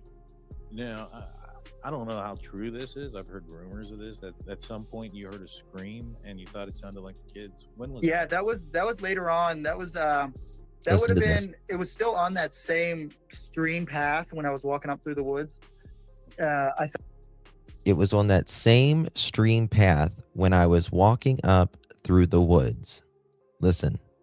I thought I heard a scream, but you have to remember, I had a helicopter right above me. There was drones. there was already people searching at this point. So, and Daniel is the only one who, out of all the over 160 searchers, the drones searching, the helicopters, all of that, the dogs, whatever. He is the only one that said that he might have heard Jack and Lily. That's it. No one else. Which I find interesting. Even if I had a 1 or 2% chance that I thought I heard my kids, and a helicopter came by or whatever, I would have waved at the helicopter or something, or called or ran out of the woods and got someone and say, I might have heard the kids. But Daniel, he just says, oh, I might have heard him, but then the helicopters came by and I'm just like, okay. Oh, well, might have not. But then if you talk to his exes, they have been in the woods with Daniel, and one of them said, I was with him in the woods, and she said he had a knife in the woods, by the way, but which is fine, people do that in the woods. But she said he was like hearing things, and she was like, Daniel, there's nothing. So I don't know if it's like the mathematics talking here, right? Or what it is. but you know, I don't know if it was actually a child scream or not, but it did sound like a scream, but it could have been somebody yelling for the kids, right? That's possible too. Yes, 100%. But it was so hard to tell because the way the helicopter was going, it was going slow and doing. I was like, I almost swear I could feel like the rotor wash that was coming down off of the wind, because sometimes they would go pretty low because the vegetation was pretty dense, because a lot of it's not hardwood, so there's no leaves, right? It's evergreen, so you have trees that are full of needles, so it's much more hard to, you know, get a good view from a helicopter through that stuff. Yeah, no, I can imagine it being very difficult. At any point that first day, did they question you guys at all, as far as maybe perhaps? Yeah, I actually sat in my mother's vehicle, and Commander of Operations came down from the command center, and me and him sat in there, and you know, we went over some of the stuff we're going over right now. You know, so again, Dr. Vana and I talked about this whenever Daniel said himself that that they wanted more information about Thursday evening, and Daniel says it was just an ordinary day. But again, they're just interviewing you right after the kids go missing, right? They're gonna talk to you, and they're gonna say, you know, and then they're gonna do some interviews, and they're going to do formal interviews. You're going to be saying these things over and over and over and over. And he can't remember last night, the night, Thursday night. It's Friday morning, and he can't remember Thursday night. You can remember bits and pieces of it, though. Did you know the kids are going to be home from school that day? Would you have kept the kids home from school that day? What happened in the morning? Did you see the kids that morning? This is a lot of the similar questions you're asking me now. Yeah, I can imagine so. And you know, that happened that first day. So nighttime comes in. Around what time does the search stop on the first day? The search doesn't stop on the first day. They go right. Thank you, Incognito. Appreciate you, my friend. It's very kind of you. Really do appreciate the support. Thank you so much. Thank you, my love. Truly. Yeah, so they actually search the entire night. Thursday, remember, they're there at like 10:20 a.m. and they search on Friday, 10:20 a.m. Friday morning. They search all day Friday, all evening Friday, all night Friday, into Saturday morning. Non-stop searching for over 24 hours. Non-stop.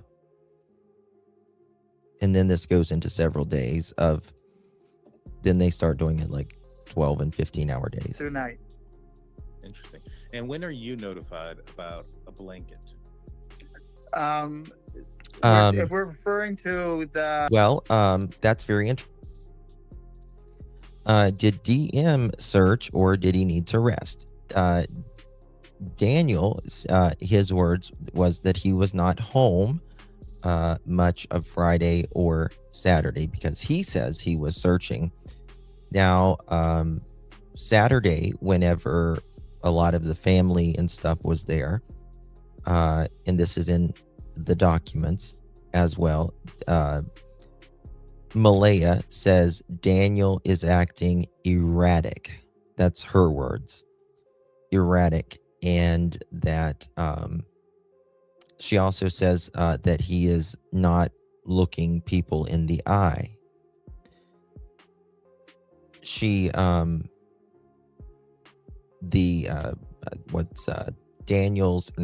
Malaya's cousin, or was it cousin or shit? Who was it? Cousin or sister? One of the two. Whether it was cousin or sister. She says that Daniel is constantly complaining that the family is not doing enough. Right? That the family is not doing enough. And he's doing all of this on his own. And he's like, flailing his arms and all of this. And that's when it wasn't too long after that, that's when they heard Daniel, not too far after that, in the bathroom, and that's when he was making noise, and they discovered that there was rugs in the bathroom. And they said, well, now we get it, because Malaya had told I guess it's her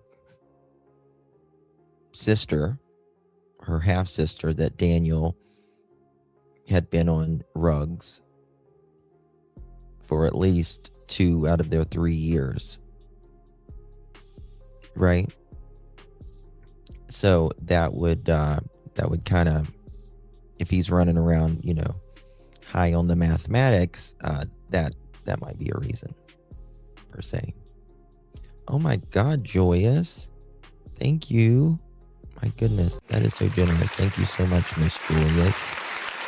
Thank you, Mama. Appreciate you very much. You're very, very kind. It was half-sister, Mohawk said. Thank you.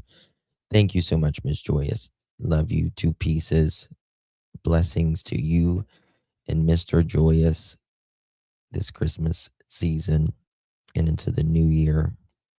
All the blessings to each of you and your families, my dear. Thank you so much, my love. Really do appreciate that very much. Hey, Kitty Hawk. Thank you so much, honey. Very kind of you.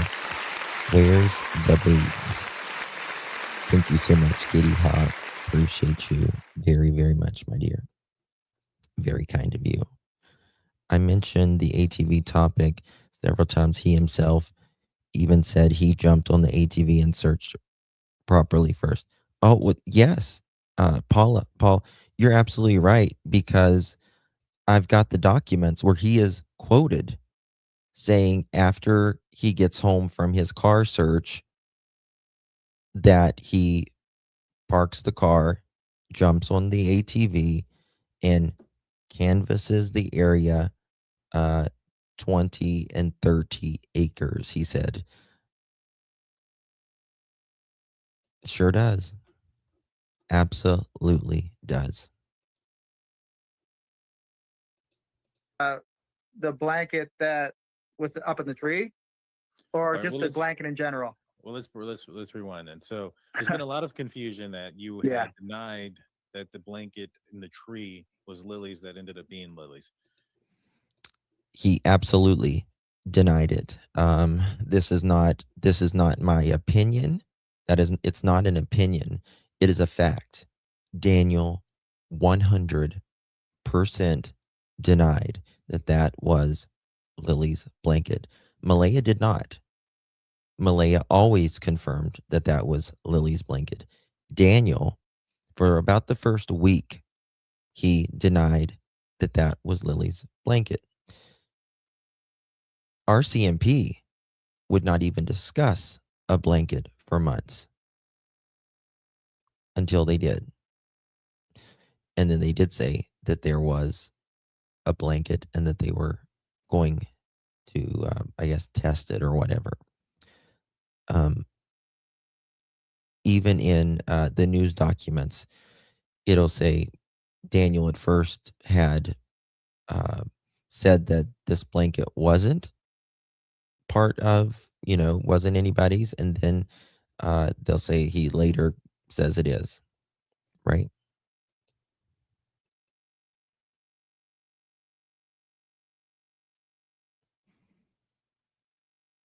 Yep, exactly. Gotcha. Mm-hmm. Was there another blanket that was found out there? There is actually another blanket. There's a full pink blanket. I was shown a picture of it, splayed out on the ground.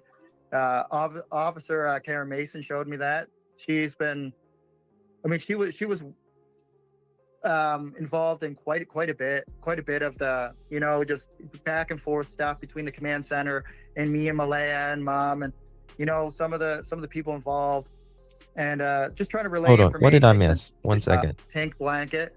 I was shown a picture of it, splayed out on the ground. Officer Karen Mason showed me that. She was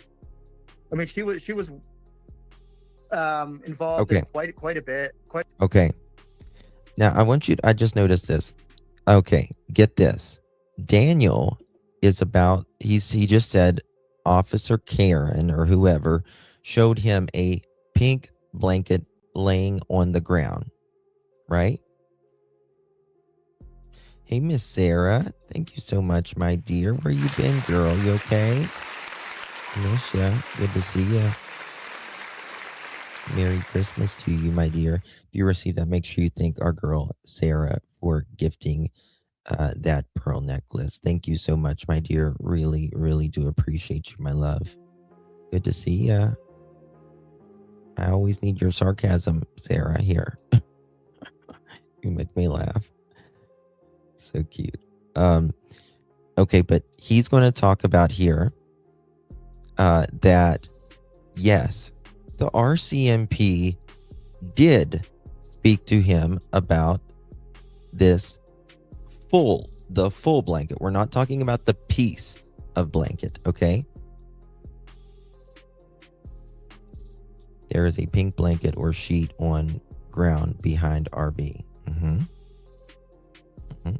But listen here. Bit of the, just back and forth stuff between the command center and me and Malaya and Mom and, some of the people involved, and just trying to relay information, keep us up to date and stuff like that. And this pink blanket that they found, was it something that they found close to the house, or? I'm not sure the location where it was found. There was a pink blanket. There was a water bottle. There was a children's T-shirt. Yes, there was all of those that they did find as well. And there may have been a sock or socks too, showing me as well. But none of them belonged to Lilly's, right? I mean, none of them were Lilly's. None of them were Jack's. Do you know though? He says, none of them belong to Lilly, right? I mean, none of them were Lilly's. None of them were Jack's. May have been a sock or socks too, showing me as well. But none of them belonged to Lilly's, right? None of them belong to Lilly's, right? I mean, none of them were Lilly's. None of them were Jack's. Do you know though? Gotcha, Daniel. Gotcha. All those items were found at the same place, or were they found throughout? I'm not sure where they were found. I was just told that, are any of these items Lilly and Jack's? We found them during the search. Were they photographed together? No, they were not photographed. They were photographed individually. Okay, so most likely then they were not found together. Yeah. And around what time was this blanket, the full one Listen. that didn't belong to them? When was that one found? That was found, it would have been during the daytime. So, because I remember I was actually standing on the front deck when she brought her phone up to show me. So that would have been sometime during the day. So I'm saying between noon and 4 p.m. probably. At 4 is when they found the pink blanket that was Lilly's. That was a portion of the blanket, correct? Yeah. I'm not sure on the exact time on that either. It would be after 4 because the school bus goes up there around 4 o'clock. Gotcha. And because that school bus, it goes up and it actually goes up and turns at my Uncle Ron's house, which is about 500 feet past where. Yes. And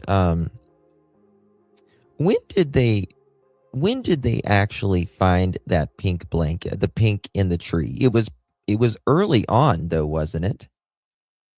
Wasn't it, Joyous?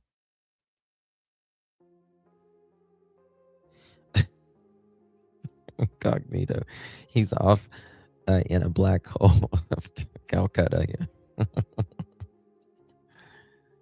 Yeah. Yeah. It was Friday. Yes. Because remember, listen, hold on.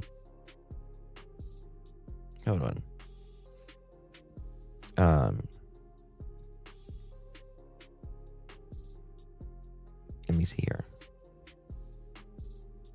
Actually, I might have it right here.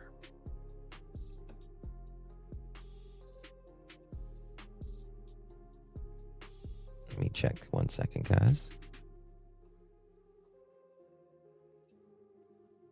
Bear with me one whole second.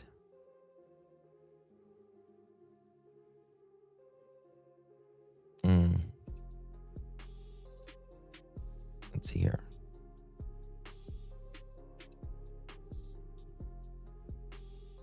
Was it CBC? I think it was.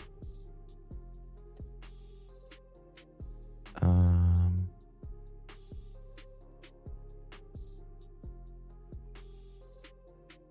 second. It might be.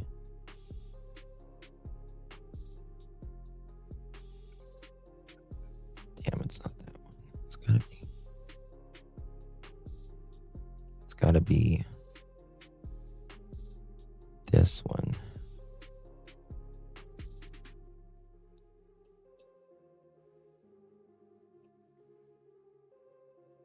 Here it is. No, fuck, that's not it either. Bear with me 1 second, guys. I'm gonna prove it.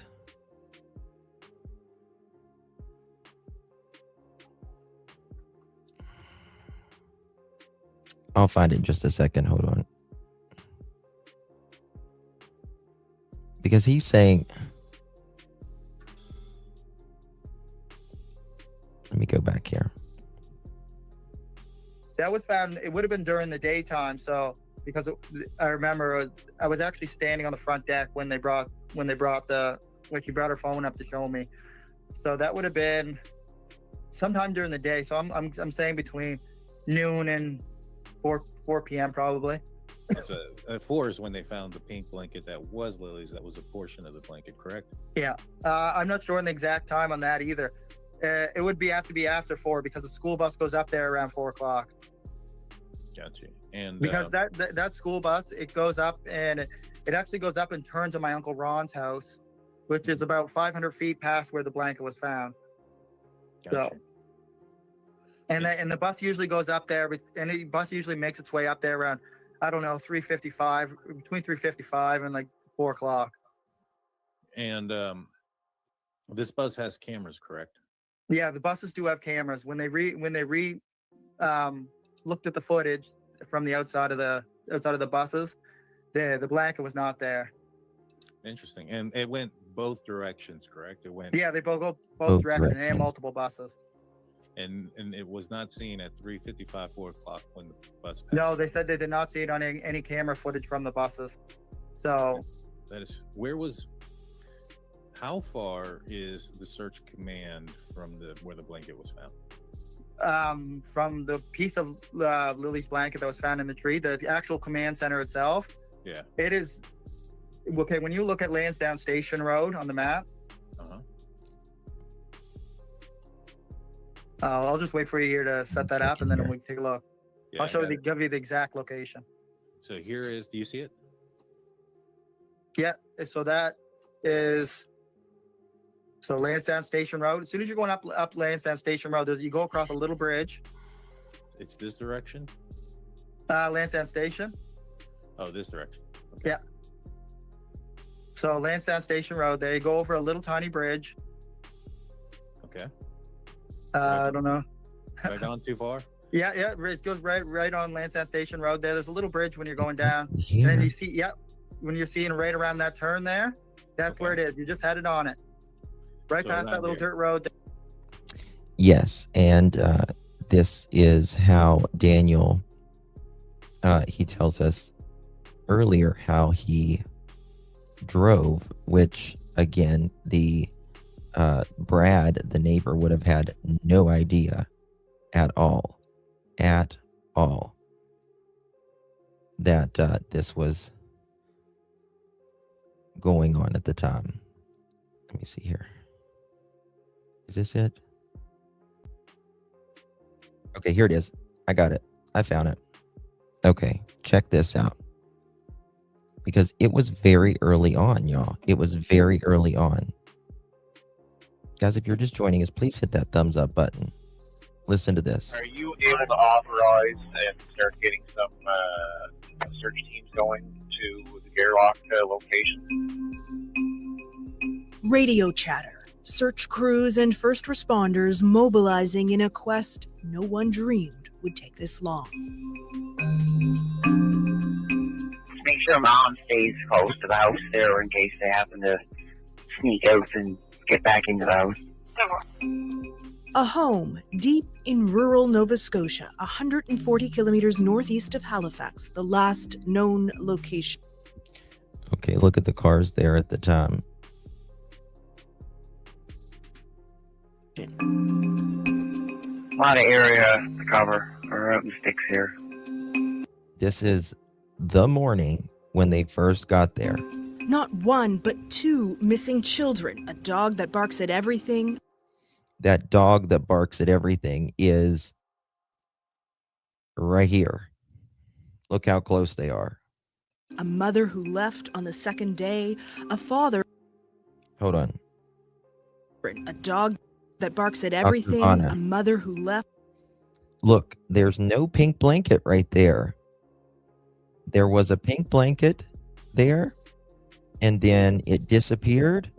And then when I called Daniel out for that, there's about a week later, he put a pink blanket back on the up second day. there. A father who hasn't seen the kids in 3 years, and a stepfather trying to piece things together. It's been Hold a on. long 6 weeks. I know that everybody basically in the world at this point is always wanting to know like what happened. Okay, The listen. mystery of what happened to 6-year-old Lilly Mae Sullivan and her 4-year-old brother Jack William James Sullivan is indeed gripping the country and beyond. It is Friday, May 2nd. Martel and his partner Malaya Brooks Murray, the children's mother, are having a lazy morning with their baby. Lily and Jack are in the kitchen alone. Malaya and baby were asleep. No, Mohawk. Nope. His, hold on, you might be right. Hold on. Lily came in multiple times. I was not in deep sleep by any means. And then about 20. Now, here he says he's not in deep sleep. First of all, I just want to let you note that here he's not in deep sleep by any means. These are his words, not in deep sleep by any means. Now, we heard him with DT.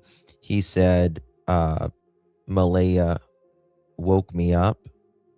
Then he said in the same sentence, I think she woke me up. And then he said, we woke up simultaneously. We woke up together. 20 minutes passed, and then Hold on. by any means. And then about 20 minutes passed, and then when I woke up, Malaya was right beside me. And then when I woke up, When he woke up, Malaya is beside him. Here. Malaya was right beside me. She was still asleep. She's still asleep here. Now, the one he did with DT, Malaya woke him up, and then he said, we woke up, might have woke me up, and then he said, we woke up simultaneously, we woke up together. Right? But here, he says the Lily and opposite. Jack are in the kitchen Came in. alone. Malaya and baby were asleep. Lily Malaya and baby were asleep. came in multiple times. I was not in deep sleep by any means. Not in deep sleep by any means. Listen, And then about 20 minutes passed, 20 minutes. and then when I woke up, When he woke up, Malaya was right beside me. She was still asleep. Malaya beside of him, still asleep. So Malaya didn't wake him up, even though Malaya says she woke him up in the documents, and that's what she said in her only interview. But he says Malaya's asleep here. But the other interview, he told DT Malaya woke him up, or they woke up together. And I said, I don't hear Lilly and Jack. Here he says, I don't hear Lilly and Jack. But in DT's show, he says Malaya either woke him up or they woke up, together. And Malaya said, I don't hear the kids.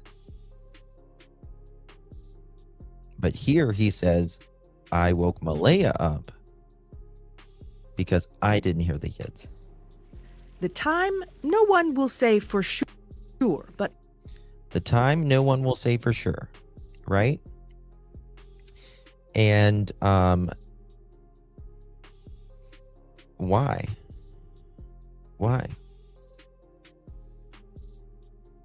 Why won't you say for sure? That's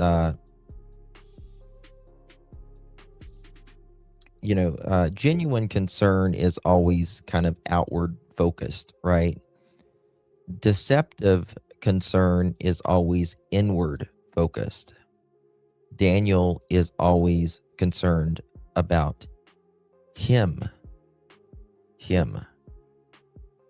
police say They won't say. it was around 10 a.m. when they got a 911 call. Okay. Now, Dr. Vanna, listen to this. Okay. It was around 10. It was 10:01 when they got the call. But you're getting ready to hear it from the horse's mouth, the dispatch. I ran up in the woods to the kids. They have cabins up in the woods, which only took me like 30 seconds. I came right back down. She was on the phone with the RCMP.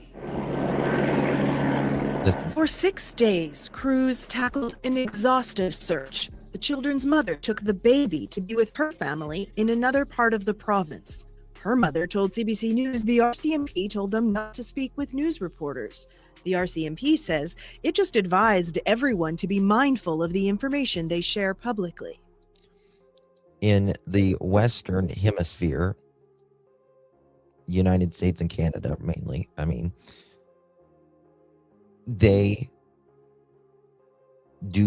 police do not tell you what you can and can't say.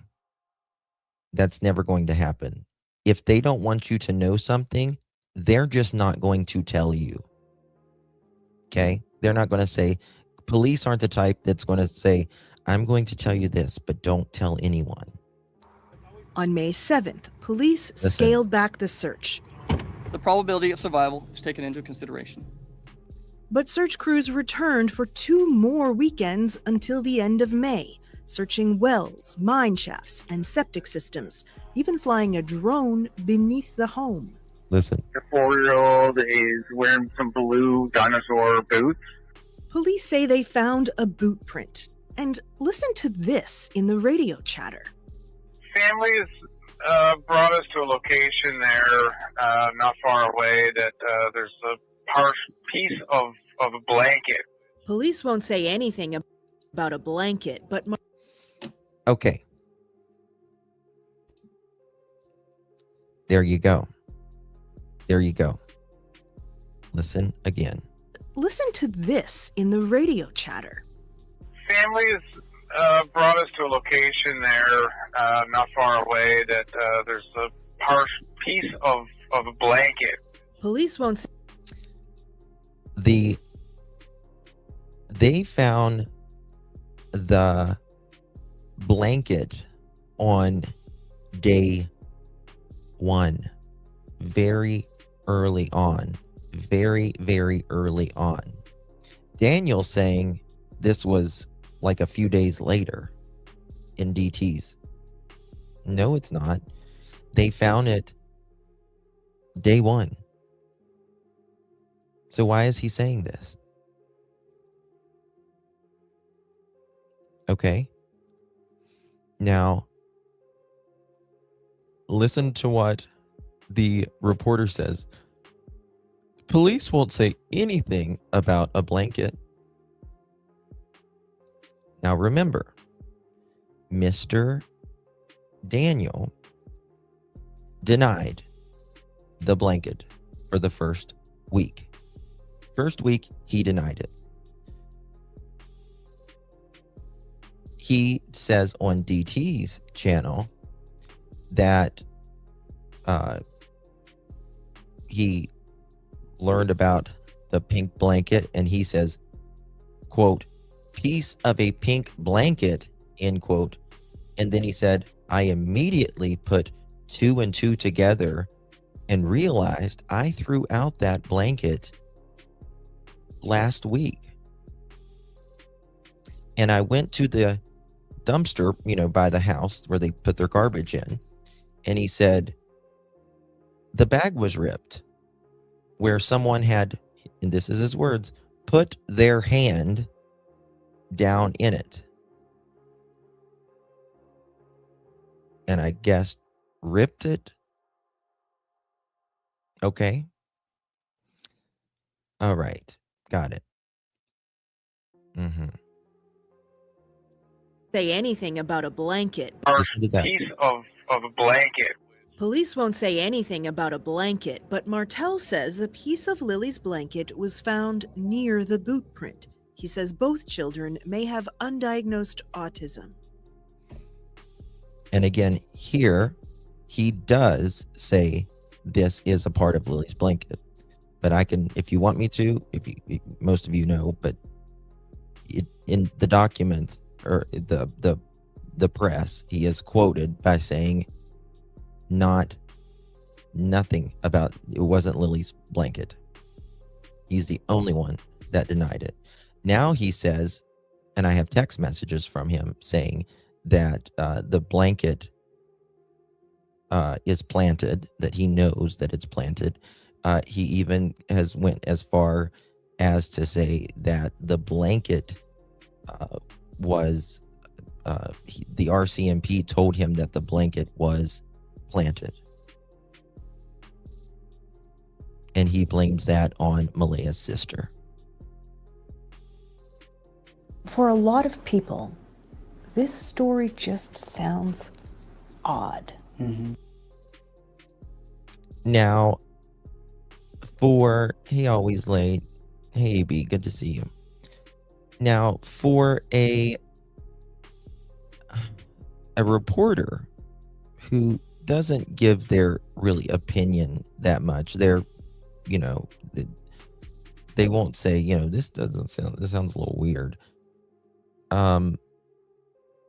She says, for a lot of people, this just sounds odd.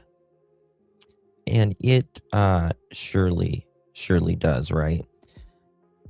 Now, let me show you a little something here. Bear with me, I'll find it. Do you understand that? Yes, I do. And I see it every day online. He's keenly aware the public suspects him, says the police did too at the start. Of course, the stepfather was always a prime suspect right off the beginning. So he offered to take a polygraph test. I was extremely nervous. Especially with the first question they asked you, did you kill Lilly and Jack? That was the first question they asked you? Yeah. Yeah. When did you find out the result of your test? Immediately right after. What did they say to you? You did a good job, you passed. Hi, Kayla. How you doing? The RCMP's Corporal Guillaume Tremblay is not an investigating officer, but he speaks for the force in Nova Scotia. It's quite rare that in my career, I've never seen 2 missing children go at the same time. Was anything found in any of these searches that was deemed to be of significance? Even if you can't tell me what it was, anything of significance? So I can tell you that the investigation is ongoing and that we haven't found any evidence to show that there was an abduction of the children. So you don't think they were abducted, but you can't find them. How do 2 young children just vanish? That's a great question, Kayla.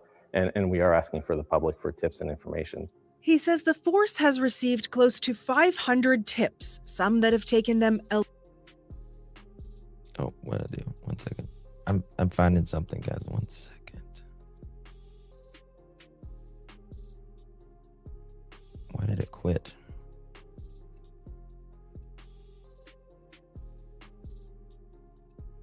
Martel says the children were seen on camera with the whole family. Still, police are asking for trail camera footage in the area dating back 5 days. They say they're trying to establish a timeline in the lead up to the disappearance. So when teams are tasked, they get a bearing. Crews have searched around 8.5 square kilometers. Coming up through all of this stuff.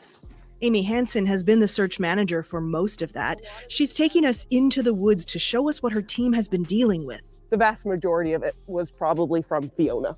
Downed trees from post-tropical storm Fiona 3 years ago. This is actually fairly mild compared to some of the areas. Over a total of 10 days, they searched for 12,000 hours. It's pretty much unheard of in this province. It's the biggest search I've been involved in. And she's been at this 22 years. Do you think those kids are in the woods? I'm trying to find that place where they say Daniel says Malaya is going to blame it all on me. Remember that? I'm trying to find that. Just thought the night volunteer.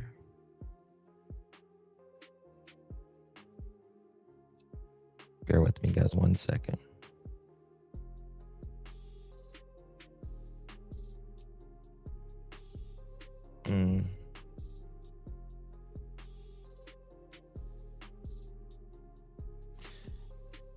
I showed it the other day, but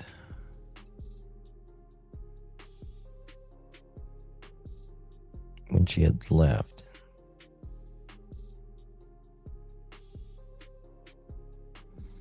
Might it be right here?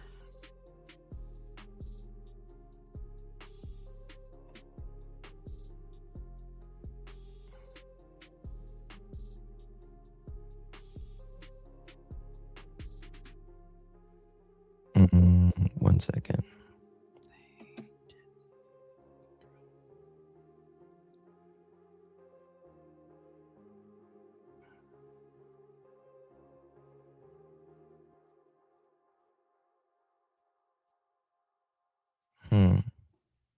Which was that article?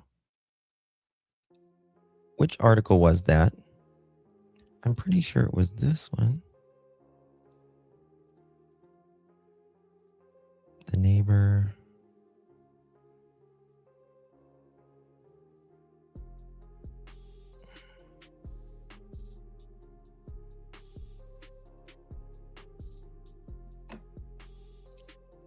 Does anyone remember that? I showed Daniel and Malaya. I was just trying to show Dr. Vanna that. How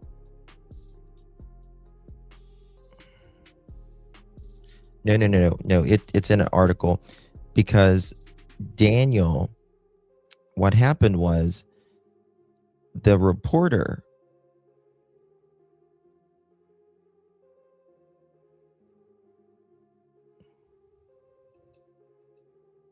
yeah, guys, just be kind to everybody. Be kind to everybody, please, in chat. Just be kind. I'm trying to find. I swear it was this. Someone sent it to me the other day, but damn, I can't remember.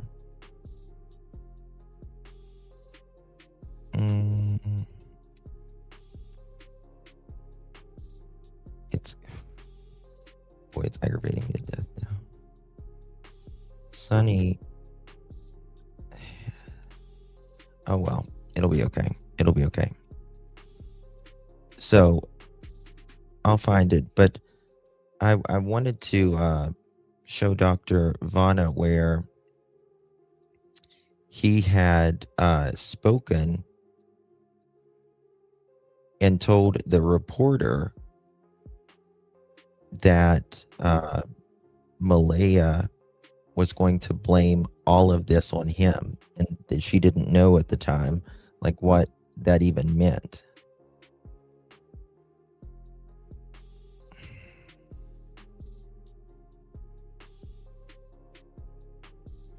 It was her last time as a couple together. Malaya blocked Daniel from contacting her and later changed her Facebook status. Belinda emerged from the wood. Daniel was also upset with Malaya. I've been the only one there for them. He sobbed in an interview. He can't control them. She can't control them. Only I can. They act out whenever she's there. She always gets me to calm them down, or to get them stop fighting, or to feed them, or to get them up, and put them to bed every night. She was asking me to do everything.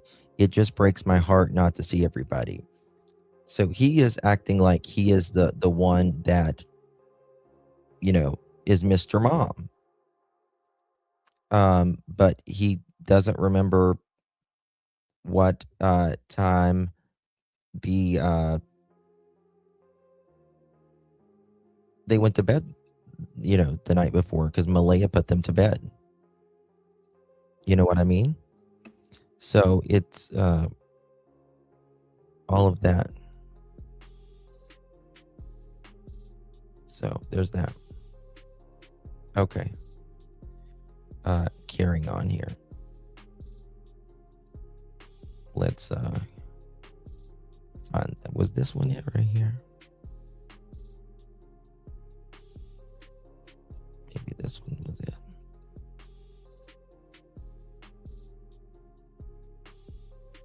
All right, here we go.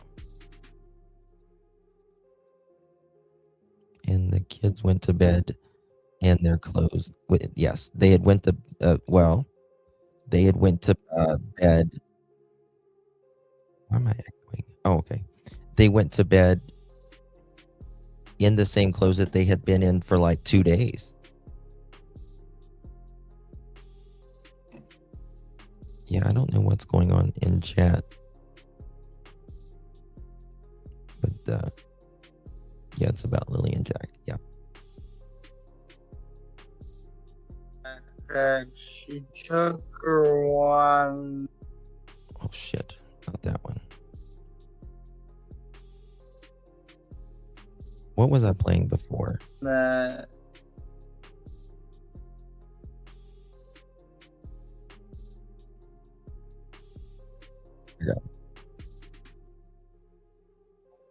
She takes on trips. Jesus Lord, I got too many open. Trips overnight. Sorry, we'll get it in a second.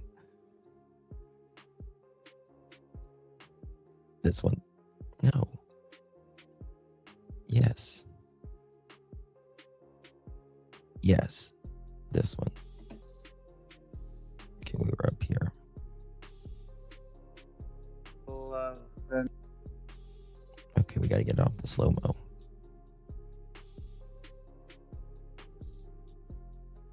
Tonight. Okay, and I know, and I made a mistake, guys, and I want to premise this was my mistake. I had indicated that this image here was a representation of what they had seen with the bare feet and the footprints. I went back and read my conversation with Daniel, so I just wanted to clarify it. What he said was that this picture, he had problems with it because he couldn't understand. It's up here. Go missing with. Okay, here we go. 3 prints, like, that doesn't make sense to me, Daniel. Yeah.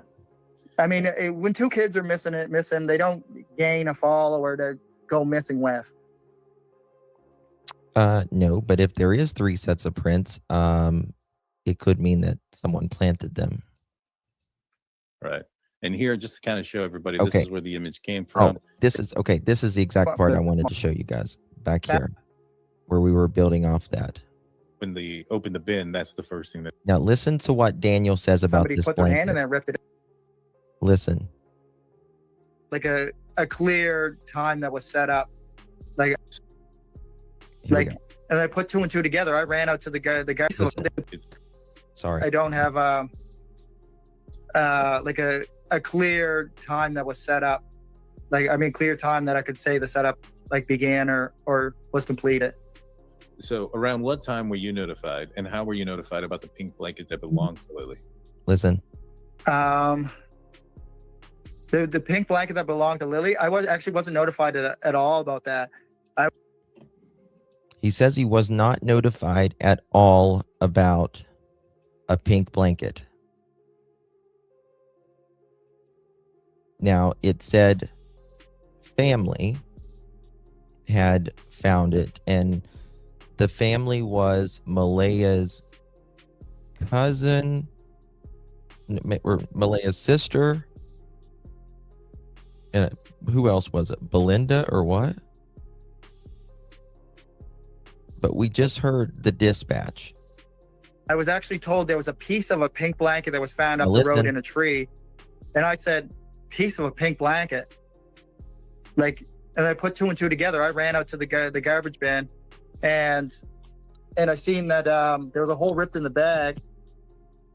And clearly there was somebody who went into the garbage or something went on with the garbage for a piece of that to be ripped out. Because usually when you look in the garbage bin, Daniel, and you see a garbage bag, usually it doesn't have a hand-sized hole ripped in the side of it. That's interesting. He did the lizard lips, what we call the lizard lips. Right? So I said, piece of a pink blanket. And I immediately put two and two together. I swear on everything, if you go back on in chat, I remember this exact moment perfectly. Yeah, Belinda did not go search till Saturday. That's right. You're exactly right. Yes. His words, pink blanket versus a piece of a pink blanket. Extreme. Yeah. Yep. Now, the pink blanket, when they told you about it, did they show you a picture? The piece of the blanket? No.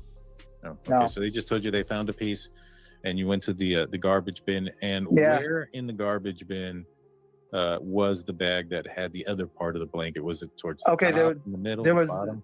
These were like large industrial sized garbage bags, right? Okay. And Mom would always yell at me, you know, don't put so much garbage in one bag, because I would always make the bags like really heavy, right? Okay. Okay. So, was Daniel's truck even on the property the morning 911 was called? You mean his vehicle's car? No, it was not. It was not. But the neighbor says 1000% it was Daniel's vehicle. He wasn't driving it a lot because it had a lot of trouble. But now let's go back to this because I got to show you something.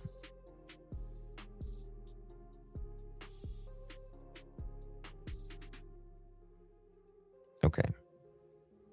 When they told you about it, did they show you a picture? You went to the garbage bin, and yeah. Where in the garbage bin was the bag that had the other part of the blanket? Was it towards the top, in the middle, the bottom?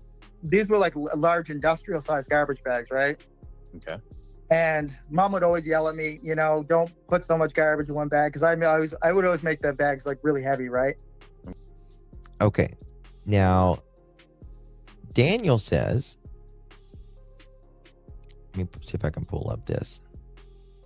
Daniel says here that he put the blanket in the trash a week prior. A week prior. Right? And Janie says, I even watched him put that blanket in there because I told him not to make it heavy, the trash heavy. Well, let me see here. See if I can find it. Malaya in the documents, I'm trying to pull it up for you. Malaya in the documents says, let's see here.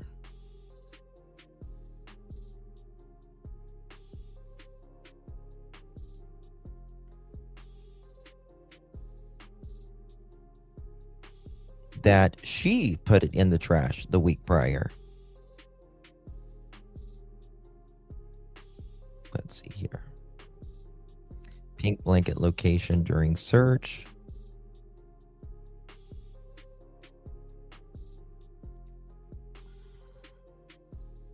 This is the document. I just do it like this so I can search it.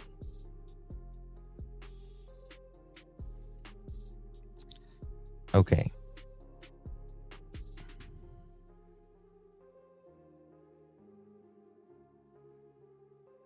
On May 2nd, 2025, that's the date Jack and Lilly went missing. Family members taking part in the search for Jack and Lilly located a pink blanket. The following is a summary.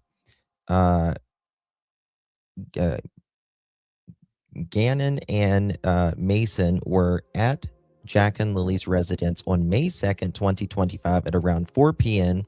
when Haley and Hayden, it was Haley and Hayden, and Hayden's girlfriend came upon out of the woods to say that they found a pink blanket in the woods in a tree on Lansdowne Station Road. They showed a picture to Malaya and Daniel, right? On May 15th. Okay, let's see here. On May 15th, I had a conversation with a constable detailing a pink blanket being found in the search area along with Jack and Lilly, dated May 5th. They had, okay. Where they saw the blanket, okay. Hayden and Hayden's girlfriend went back to the location where they saw the blanket. Corporal Martin, on his police dogs, were called to the area. He took photographs of the blanket. He walked for about a kilometer in the area with the dog of the adjacent trail. They did not pick up a scent to complete a track. The other part of the blanket was seized from Malaya and Daniel's house. On May 4th, 2 days later, they didn't pick up that blanket out of the trash for 2 days after they found the pink blanket in the woods. It was located inside a trash bag at the end of the driveway. On May 5th, 2025 at 11:07, this is when they seized the blanket, and she compared it with the images of the blanket seized from the residence. She believed they were the same blanket. They had confirmed it was the same blanket. She drove to the location where the blanket was seized. She confirmed it was exactly 1 kilometer from Jack and Lily's residence. Okay. But there's got to be more, because maybe this isn't the whole article. Okay. This is where Jack had a blanket. Okay.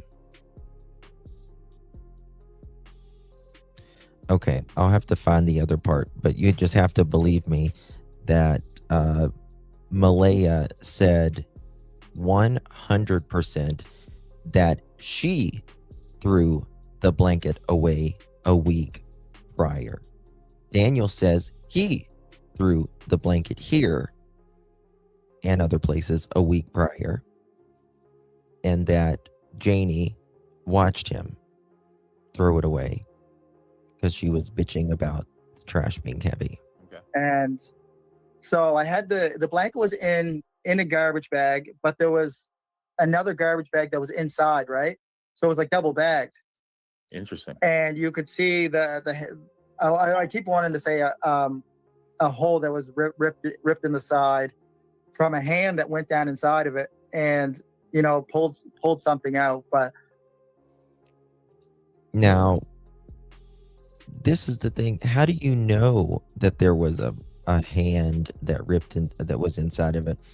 And again, I'll say this again. Okay, let's say there's a blanket in a bag, right? There's a blanket in a bag, and you put your hand through the bag. You tear the bag, right? You tear a hole in the bag, and you put your hand down in the bag, and there's a blanket. Well, you got to rip that blanket. You got to rip the blanket. You can't rip a blanket with one hand. You cannot rip a blanket with one hand. You've got to do it with two hands. You've got to rip a blanket with two hands.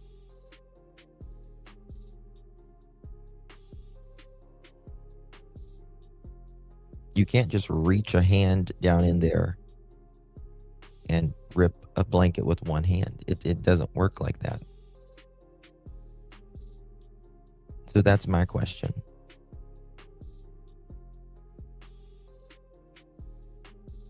Yes, they did. They do. They have, and to be honest with you, gadget hand, unless you're Daniel Mathdell. What is going on? I was gone for 10 minutes. Nothing? Why? Yeah, I have to play a little bit of music in the background to keep it, fair use. It looked to be like somebody put their hand in there and ripped it out. But the bag, the blanket was still at the bottom of the bag, right? It wasn't pulled all the way out. It wasn't anything like that. So was the trash bag in the bottom of the can or on top of like all the other trash? It was the garbage bag. That one big garbage bag. That was like a 60-pound garbage bag. Hold on. What's going on? What's wrong, Tropicana?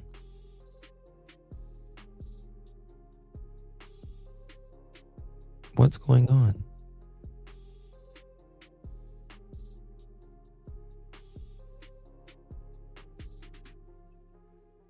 I have no idea what's going on.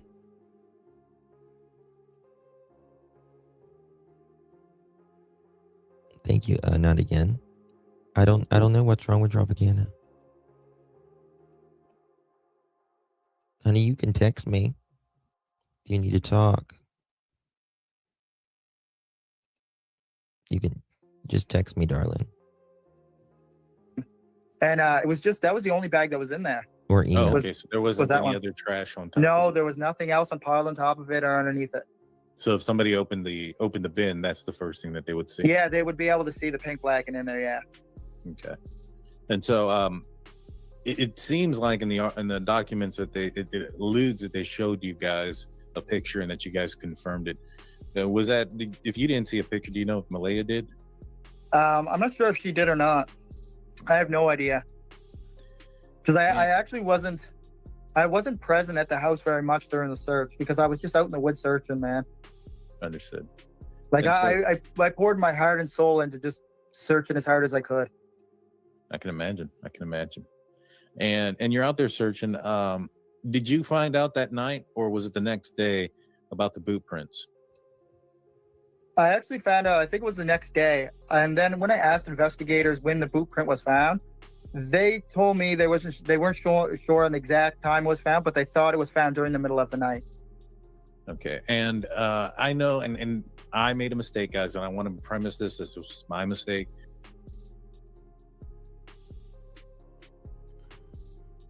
I don't know.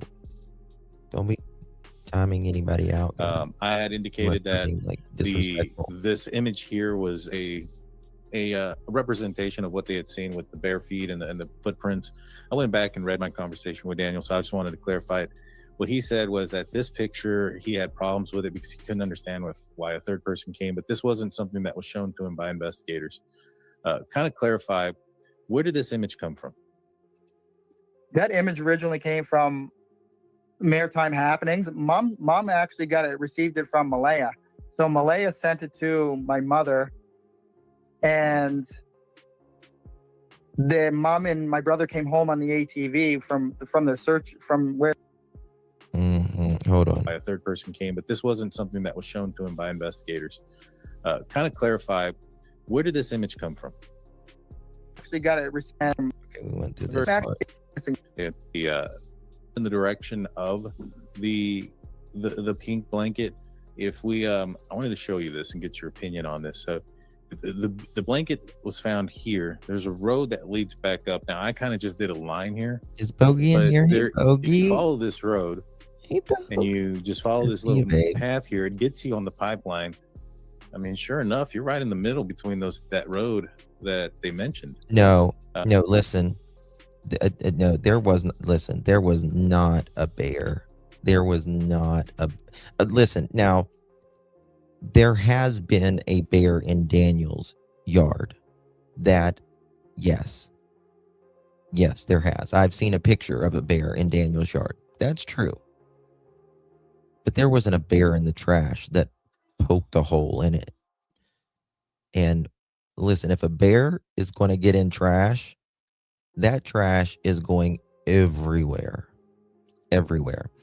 And it has this big lid you got to flap over.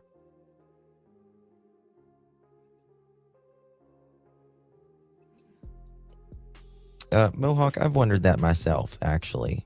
Because Malaya and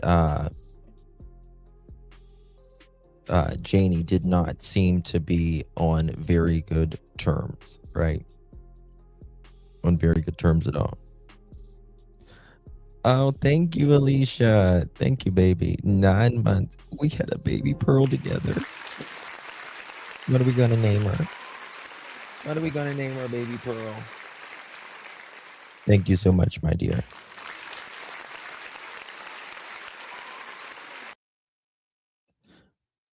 Oh, Tropicana.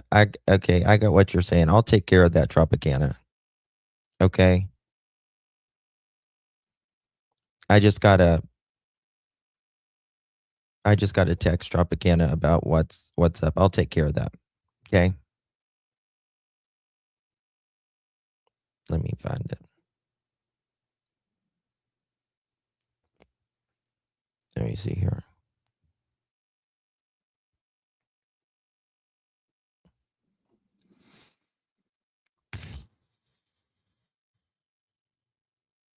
Give me 1 second, guys, so I can take care of something.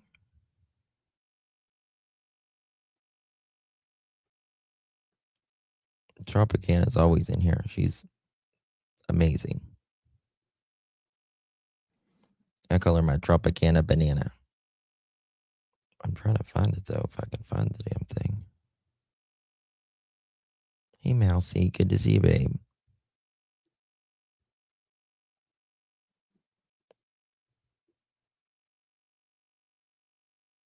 Damn, where's it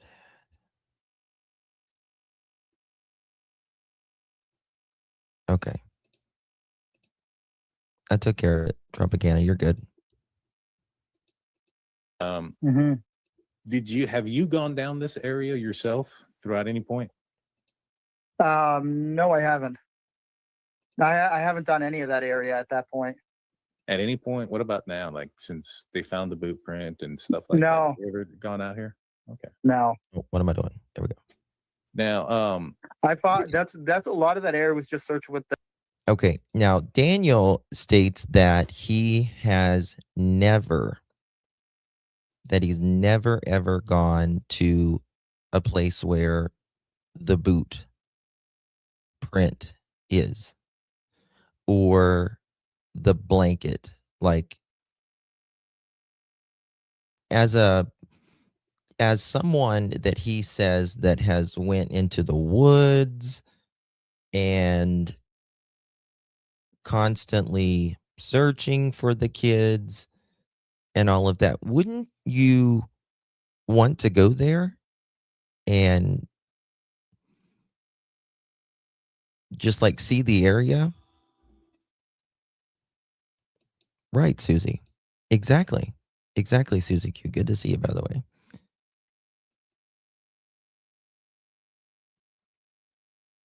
Daddy deception detective. Is Dee Dee in here?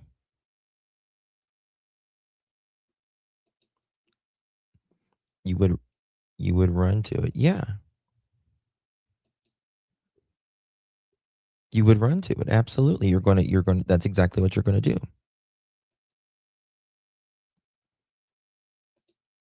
The human remains dog. So all that was just done. You know, the other weird thing about this though is Oh, guys, listen. By the way, I wanted to ask you guys something. So, are y'all interested? Now, be honest. Just be honest. Are you guys interested in the new Jean-Benet Ramsey stuff?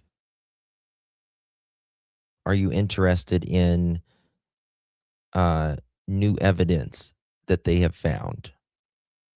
Would you guys be interested in that kind of love? Because I don't. I have a very small connection to the Jean-Benet Ramsey case. No, I want you guys to be honest. I was close to the same age as Jean-Benet, and Patsy and all Jean-Benet's mother. We're from the same county, and Jean-Benet's father, John, they had family in the county that I have family in. And my dad was best friends with John's, I think it was his nephew. His name was Alan Ramsey. And while this was going on as a kid, I would go over to Alan Ramsey's house. And I remember my dad and Alan talking because it's his family member. Jean-Benet was the family member, obviously, of Alan. And it's one of the cases where I don't have an opinion on. It's probably the only case that I really don't have an opinion on.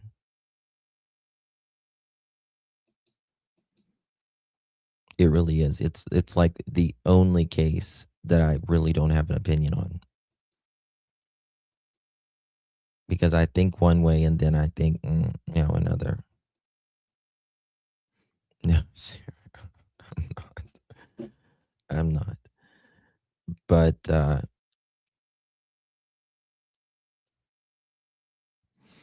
yeah, well, Kelly, the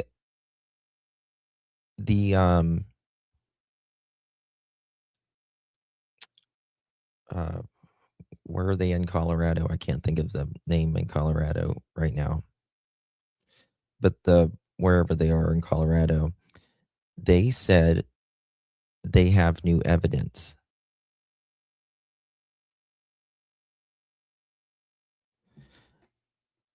Well, yeah, it's that too. But I mean, I know what some of the family members and distant family members, I guess you could say, said. I won't really repeat them, but I don't know about the case. Boulder, thank you. Boulder, Colorado. But like Patsy, she was definitely a high achiever. She was very headstrong. Everything had to be pretty much perfect. She liked things perfect. I think she was Miss West Virginia at one point. I know she was like our, you know, like they have like Miss, you know, name the city, like Miss New York or Miss, you know, Timbuktu or whoever. She was like that as well. So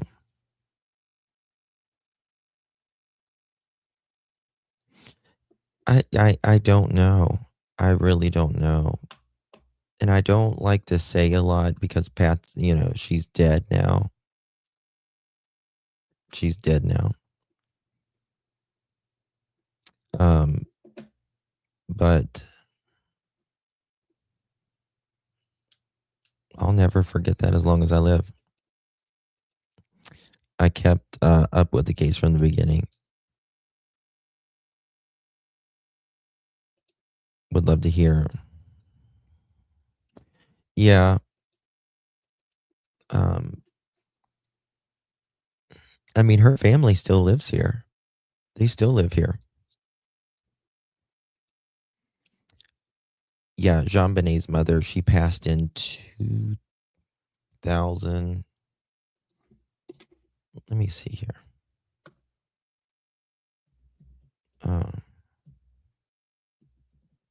I mean, it's God, for those of us that lived in that time, do y'all remember just how fucking crazy this case was?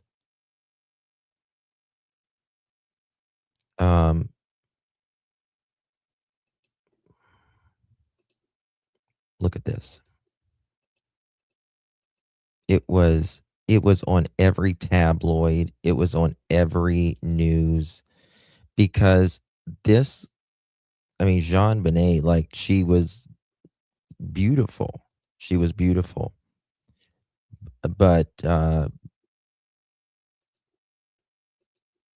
like they taught her to be like Patsy. She wanted her to be, in my opinion, you know, they wanted, in my opinion, the perfect image family, which, you know, who doesn't want a good image, right? But case of John Benet Ramsey. I believe that the case will be solved with DNA technology. You know, Lou Smith, the legendary detective, was brought in to work on this case by the DA early on, out of retirement. That's one of the, that's Lakeside, that's probably one of the biggest hangups for me is that ransom note. The ransom note.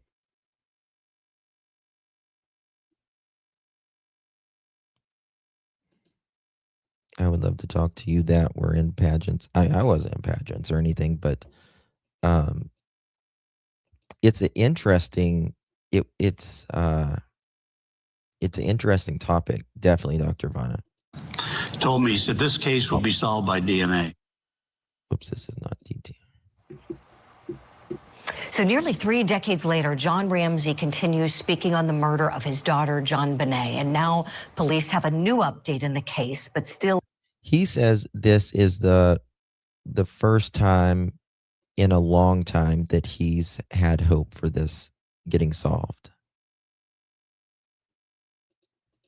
No suspect. Friday, the Boulder Police Department released a video on the investigation of the 6-year-old's death in an effort to find some new leads. Police Chief Stephen Redfern assures the public that John Benet's death remains a top priority while sharing some new steps like DNA testing. Listen to this. Last year, we gave you an update about a lot of the work that has been done to solve this crime, and those efforts have continued. This case remains a top priority for our department. This past year, our detectives have conducted several new interviews, as well as re-interviewed individuals based on tips that we've received. We've also collected new evidence and tested and retested other pieces of evidence to generate new leads. Techniques and technology constantly evolve. This is especially true with technology related to DNA testing. Detectives continue to consult with outside experts from across the country, as well as our state and federal partners, to strategize and explore all options when it comes to evidence testing. Okay. Now, the chief said the department has also been in contact with the Ramsey family. They urge anyone with knowledge of the crime to please come forward. So this update that really didn't give any details is what got us talking. And so what I was wondering, and I want to ask all of you, do you think there's a method to So- this madness? For those that are interested in this case, the house that they lived in is very unique. There was so many stories to that house, right? And I would like to, like, if you guys want to do a really fucking deep dive, we can go into a deep dive and I can like show you the floors and how they are and how you couldn't be able to hear. Like, it's one house you're just not going to be able to hear. But the ransom letter, it always has bothered me.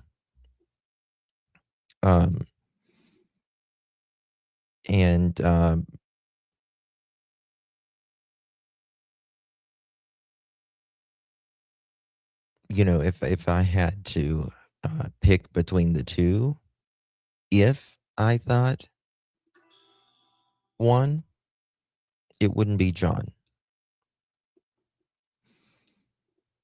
But you know, they've also supposedly have been cleared. You know, I've heard that as well. The note has to be a clue. The note has to be a clue. Right? Because the ransom note was exactly his bonus for that year. Exactly his bonus for that year. Right? So it had to be something.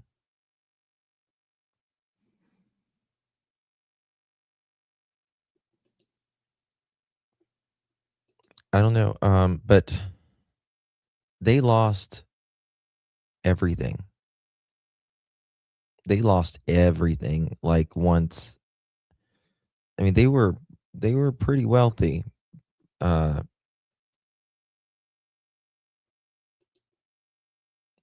Just To have attorneys. the chief essentially go on, on television, online, on, wherever this update was played publicly, and basically say, we have an update and working on it, but there was nothing specific. We're talking about DNA testing. Well, what DNA? Whose did you find? Who are you in? It just, is there a reason for this? I just wonder, are they looking to surveil someone in particular? Are they trying to put this out there to maybe prompt someone to act so they can take a look at what they do? Manuel Gomez, you're joining the conversation.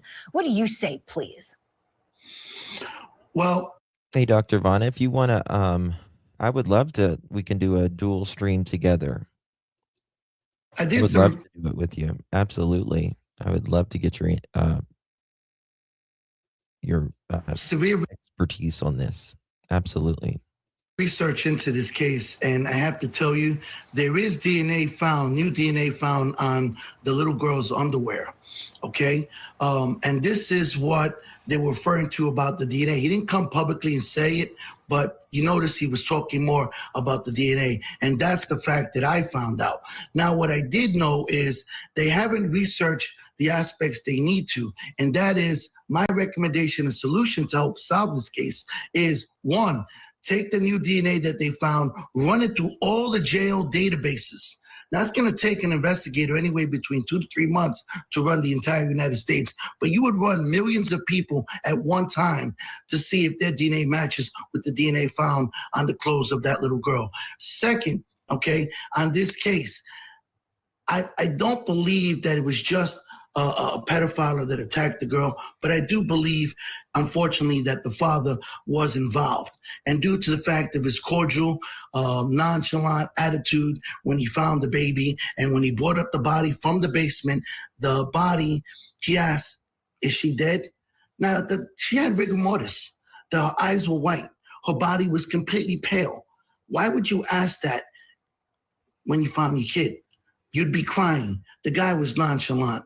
There's something highly suspicious about him as well. You know, meanwhile, I read Dr. Cyril Weck's book on the case. I've talked to him about it. God rest his soul, one of the greatest forensic pathologists of our time. He was highly suspicious of the father. We're going to get into more of Dr. Weck's findings later this week on the show. But in terms of what investigators are doing here, Tommy Pope, do you think this could be a prompt? Like, are they trying to prompt someone? Because they said nothing in terms of what. Yeah, Dr. Bodner, I think it's how you pronounce it. He did the autopsy on JonBenet. It's new. We don't know what. And we can go through that too. It's really interesting. I think I might have her autopsy records. What about the neighbor who is the SO? Yes, he drew all the pics. He was obsessed. Yes, that's a very good angle. He gave them to the friends who came forward. You guys, yes, that was, I covered that a couple years ago, I want to say. A couple years ago. No, you just came on and said you're working on the case still. Could this be, you know, deliberate? Yeah, the friend lived in California, and it really bothered him. A law enforcement tactic, in other words. Yeah, I think it could be. I will say it's an irony, Julie. You and I were talking when I saw you in the studio in Atlanta, how I got invited to New York to talk about the JonBenet Ramsey case about 30 years ago, and the media was saying, why are they not more forthcoming? And I was explaining that sometimes law enforcement has to keep it close to the vest. And I joked that I never got invited back to that group after I told them the media didn't need to know more. But I think, you know, we do have new technology. I can remember a death penalty case I tried right when DNA first started, and it was that RFLP DNA, and you had to have about the sample size of a quarter. And by the time the guy had gotten it overturned and come back, and I had to try him again, we had PCR. And so now you have the smaller, you know, DNA. And so I think they've got the evidence. It's like Manuel said, maybe I was thinking run it through the database. Now the trap is there. If it is an inside. Where JonBenet was found is very interesting to me as well, because the room that was almost like a hidden room was found. You know, I found that interesting as well. Job, if it is family related, if he's never been in the system, I'm sure they have their DNA, but you know, we've got overlay of DNA when you're dealing with family members. So if it's totally. Well, yeah, Bogey, I get that. And it bothers me that the whole family was just tromping through the house. Yeah, it's like I think it was a wine cellar or something like that. Like it was the furnace room, maybe something like that. I can't remember. I've got Foreign DNA, in other words, not relatives, then maybe they can make a pull from there. And like you said, maybe they have an eye on somebody and they're hoping to see if this makes them change anything. I mean, I've seen, you know, law enforcement can use falsehoods to get confessions, so to speak. So they may say, we've got, you know, we know that there's a red jacket. But yeah, we can, well, I'll get in touch with Dr. Vanna and we'll do a deep dive on it.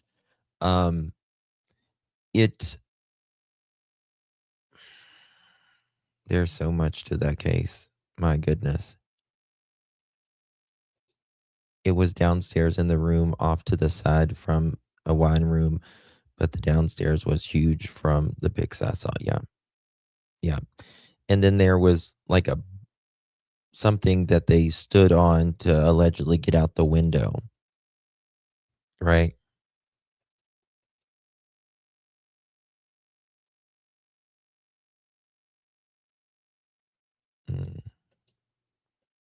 You never know. It's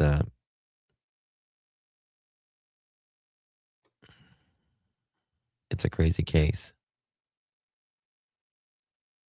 It was a suitcase or a bucket or something like that. Yeah, it was a suitcase. I think it was a suitcase. Yeah, they went to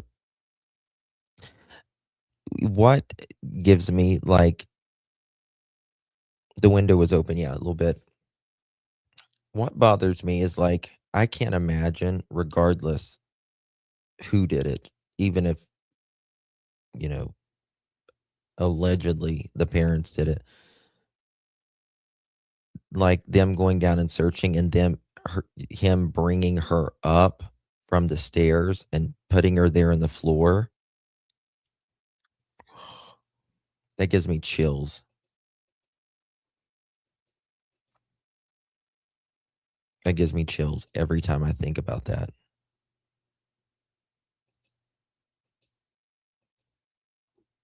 Yeah, John. Well, John was with the police officer. Um, do you guys remember that the detective, the female detective that was there, and she always blamed John, that, and she said she had big eyes. She had the big eyes. She said, yes, yes. Didn't she die? I think she died. But she's like, I had my gun on me, and she's like, if I looked at him in the eye, something like this, and she's like, I thought it was just him and I. What would their motive be, though? If you're asking me, personally asking, I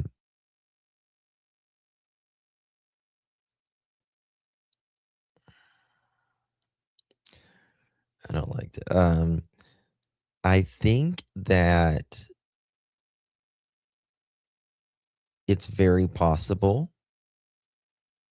I don't want to say it's very possible. I think it's a possibility that Jean-Benet went downstairs to get food that night, and they had came back from a party, all of that, and Patsy liked order, things clean, neat, very tidy, and she had a temper, in my opinion.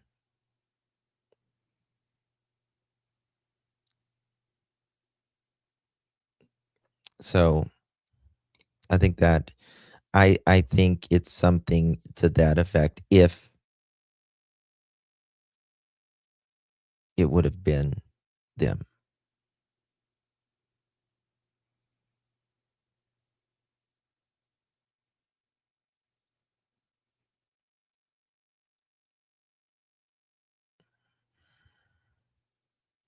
The bowl of pineapple. Mhm. Yeah, that there was pineapple still in her stomach that wasn't digested yet. They even suspected the Santa Claus. I remember that. It was so crazy. It was such a crazy time. Like, you couldn't, like, back then tabloids were huge, magazines were huge, and every cover was Jean-Benet. Yeah, Joyous. Yeah. Everyone was glued. Like, Jean-Benet and O.J. Simpson was the 90s. You know what I mean? Like, this was the 90s. Who said he did it? He was the most sus to me so far. He's very sus. Night Joyous. I'm about to jump off too. He's very sus. It's one of those cases where you just don't even know.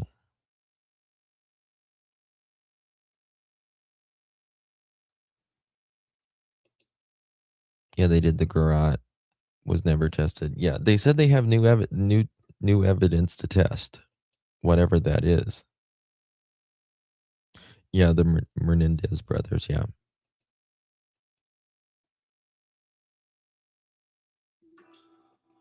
Yeah, they're all in Georgia. Yeah. Yeah, it's crazy. But I just wanted to ask you guys that and see if you would be interested or not. So I'll get in touch with Dr. Vanna and we'll get on it. I mean, you would think, right? Brown as blue, like a garrote, right? And then look at my hair sticking up.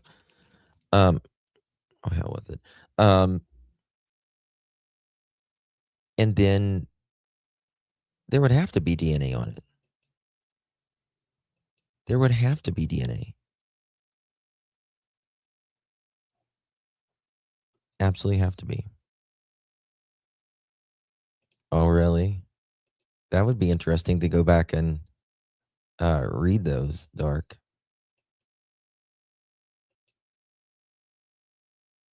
Small hands to pick a painting brush. Yeah. Yeah.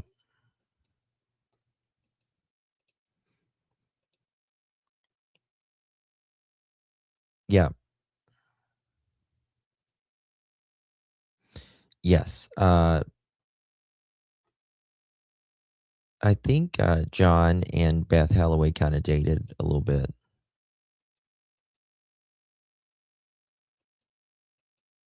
Yeah. Beth Holloway, she was such a good advocate for her daughter. She really was. Such a good advocate. I mean, that case is virtually solved. The guy who we always suspected admitted she's just never going to be found.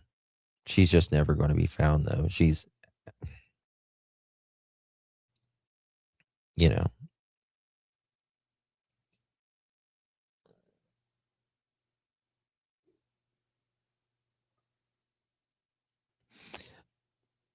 Beverly. I mean, that's the DNA that they found on it, but it can be, if if you buy underwear, it's the person, if there's a person packaging it or anything like that, DNA is everywhere.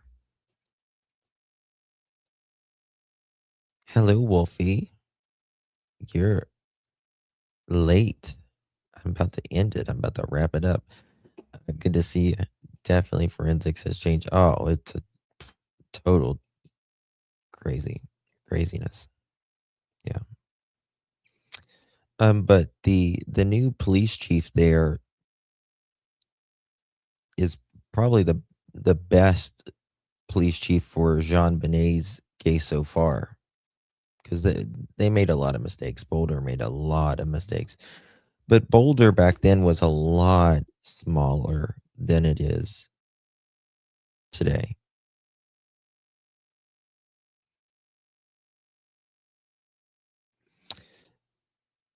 True. And I agree. I think I believe John wants answers.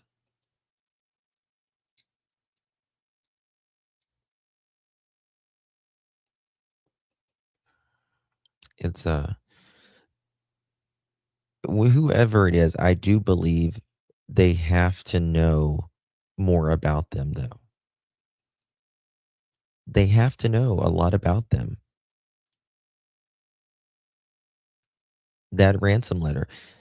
And the other thing about the ransom letter is most ransom letters are very short, right? This was lines and lines and lines and lines. Hold on, let me just do this. Hold on.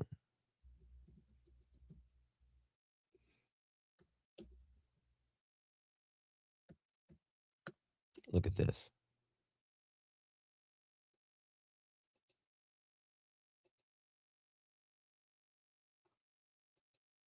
Here's the ransom letter.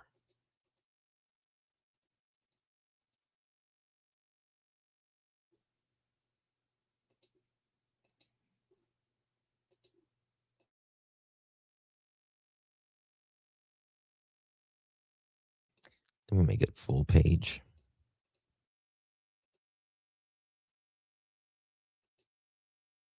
Here. Mr. Ramsey. Excuse me. Listen carefully. We are a group of individuals that represent a small foreign. I don't know what that is. I can't remember the word. We respect your business, but not the country that it serves. At this time, we have your daughter in our possession. She is safe and unharmed, and if you want her to see 1997, you must follow our instructions to the letter. You will withdraw 118,000 from your account. 100,000 will be in $100 bills, and the remaining 18,000 in $20 bills. Make sure that you bring an adequate size attached to the bank. Something, is that what it said? Or is it attaché? When you get home, you will put the money in a brown paper bag. I will call you between 8 and 10 a.m. tomorrow to instruct you on delivery. The delivery will be exhausting, so I advise you to be rested. If we monitor you getting the money early, we might call you early to arrange on an earlier delivery of the. Hold on. How do I go to second? Of the money, and hence I can't see what that is either. Pickup of your daughter. Any deviation of my instructions will result in the immediate execution of your daughter. You will also be denied her remains for proper burial. The two gentlemen watching over your daughter do purportedly, I think that's what it is, take you. So I advise you not to provoke them. Speaking to anyone about your situation, such as police, FBI, etc., will result in your daughter being beheaded. If we catch you talking to a strange something, what? Stray something, she dies. If you alert bank authorities, she dies. If the money is in any way marked or tampered with, she dies. You will be scanned for electronic devices, and if any is found, she dies.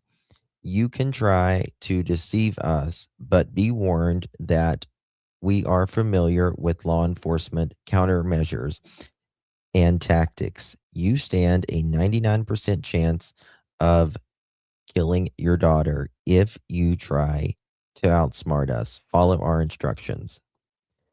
And you stand 100% of getting back her if you follow instructions, and your family are under constant scrutiny as well as authorities. Don't try to grow a brain, John. You are not the only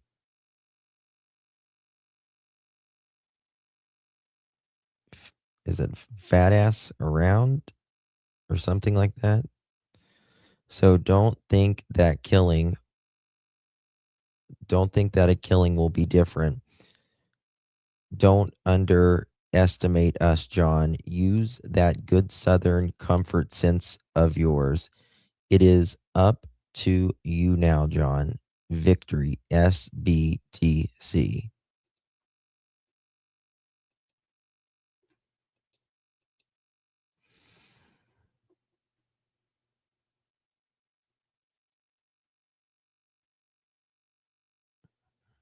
Yeah, she was Miss Georgia. She was Miss West Virginia, I think. I knew she was our town here, at least.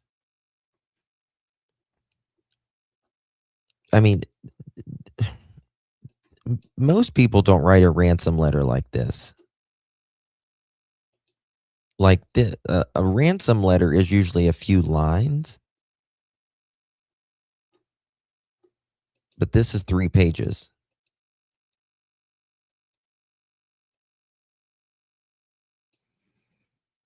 Yeah, it's not a foreign. This person knows how much is in their bank account, knows that John is Southern, and he's got money, and he's, kind to people. Fat cat, that's what it was. Fat cat. Now that you say it, it comes back to me. Oh, what happened where the wind blows?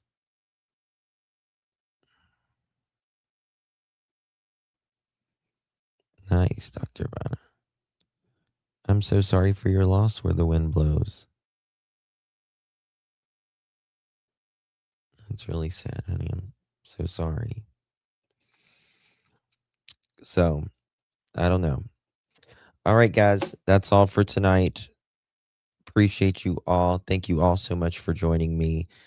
I will be back tomorrow, Lord willing, as we Southerners say. We do not talk like that. No. This is a white person. It's a white person as a white person gets. I like fat ass better. I said fat ass. I knew it was a 3-letter word, but it was fat cat. You just couldn't hardly see it though.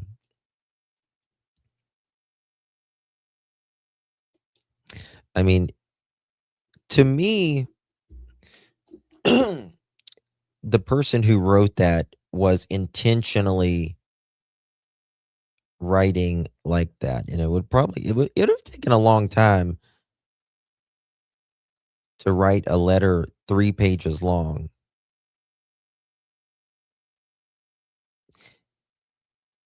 And you would have either had to have, I'm saying goodbye and I'm getting still into it. You would have had to have either written the letter first and then went upstairs and got her, or you would have had to have gotten her, unalived her, put her up, and then wrote a letter. Oh, yeah. Not you again, yeah.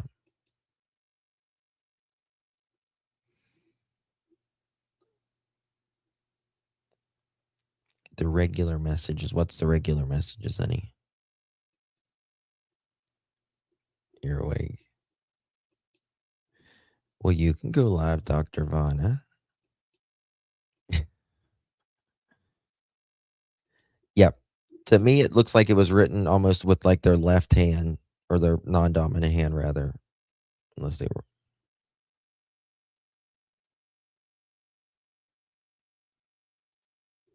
Yeah. I mean, I still couldn't write that well with my, my right hand. Or my left hand, rather.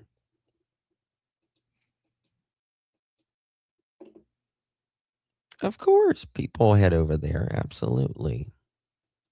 Absolutely. The night is young. Remember, YouTube is 24/7, 365. There's always somebody. Someone's always up. Much love, everyone. It was also printed. Yes, yep. When you said printed, I didn't understand what you meant. I was thinking printer off a printer, but you print. Okay. All right, guys. Good night, everyone. God bless.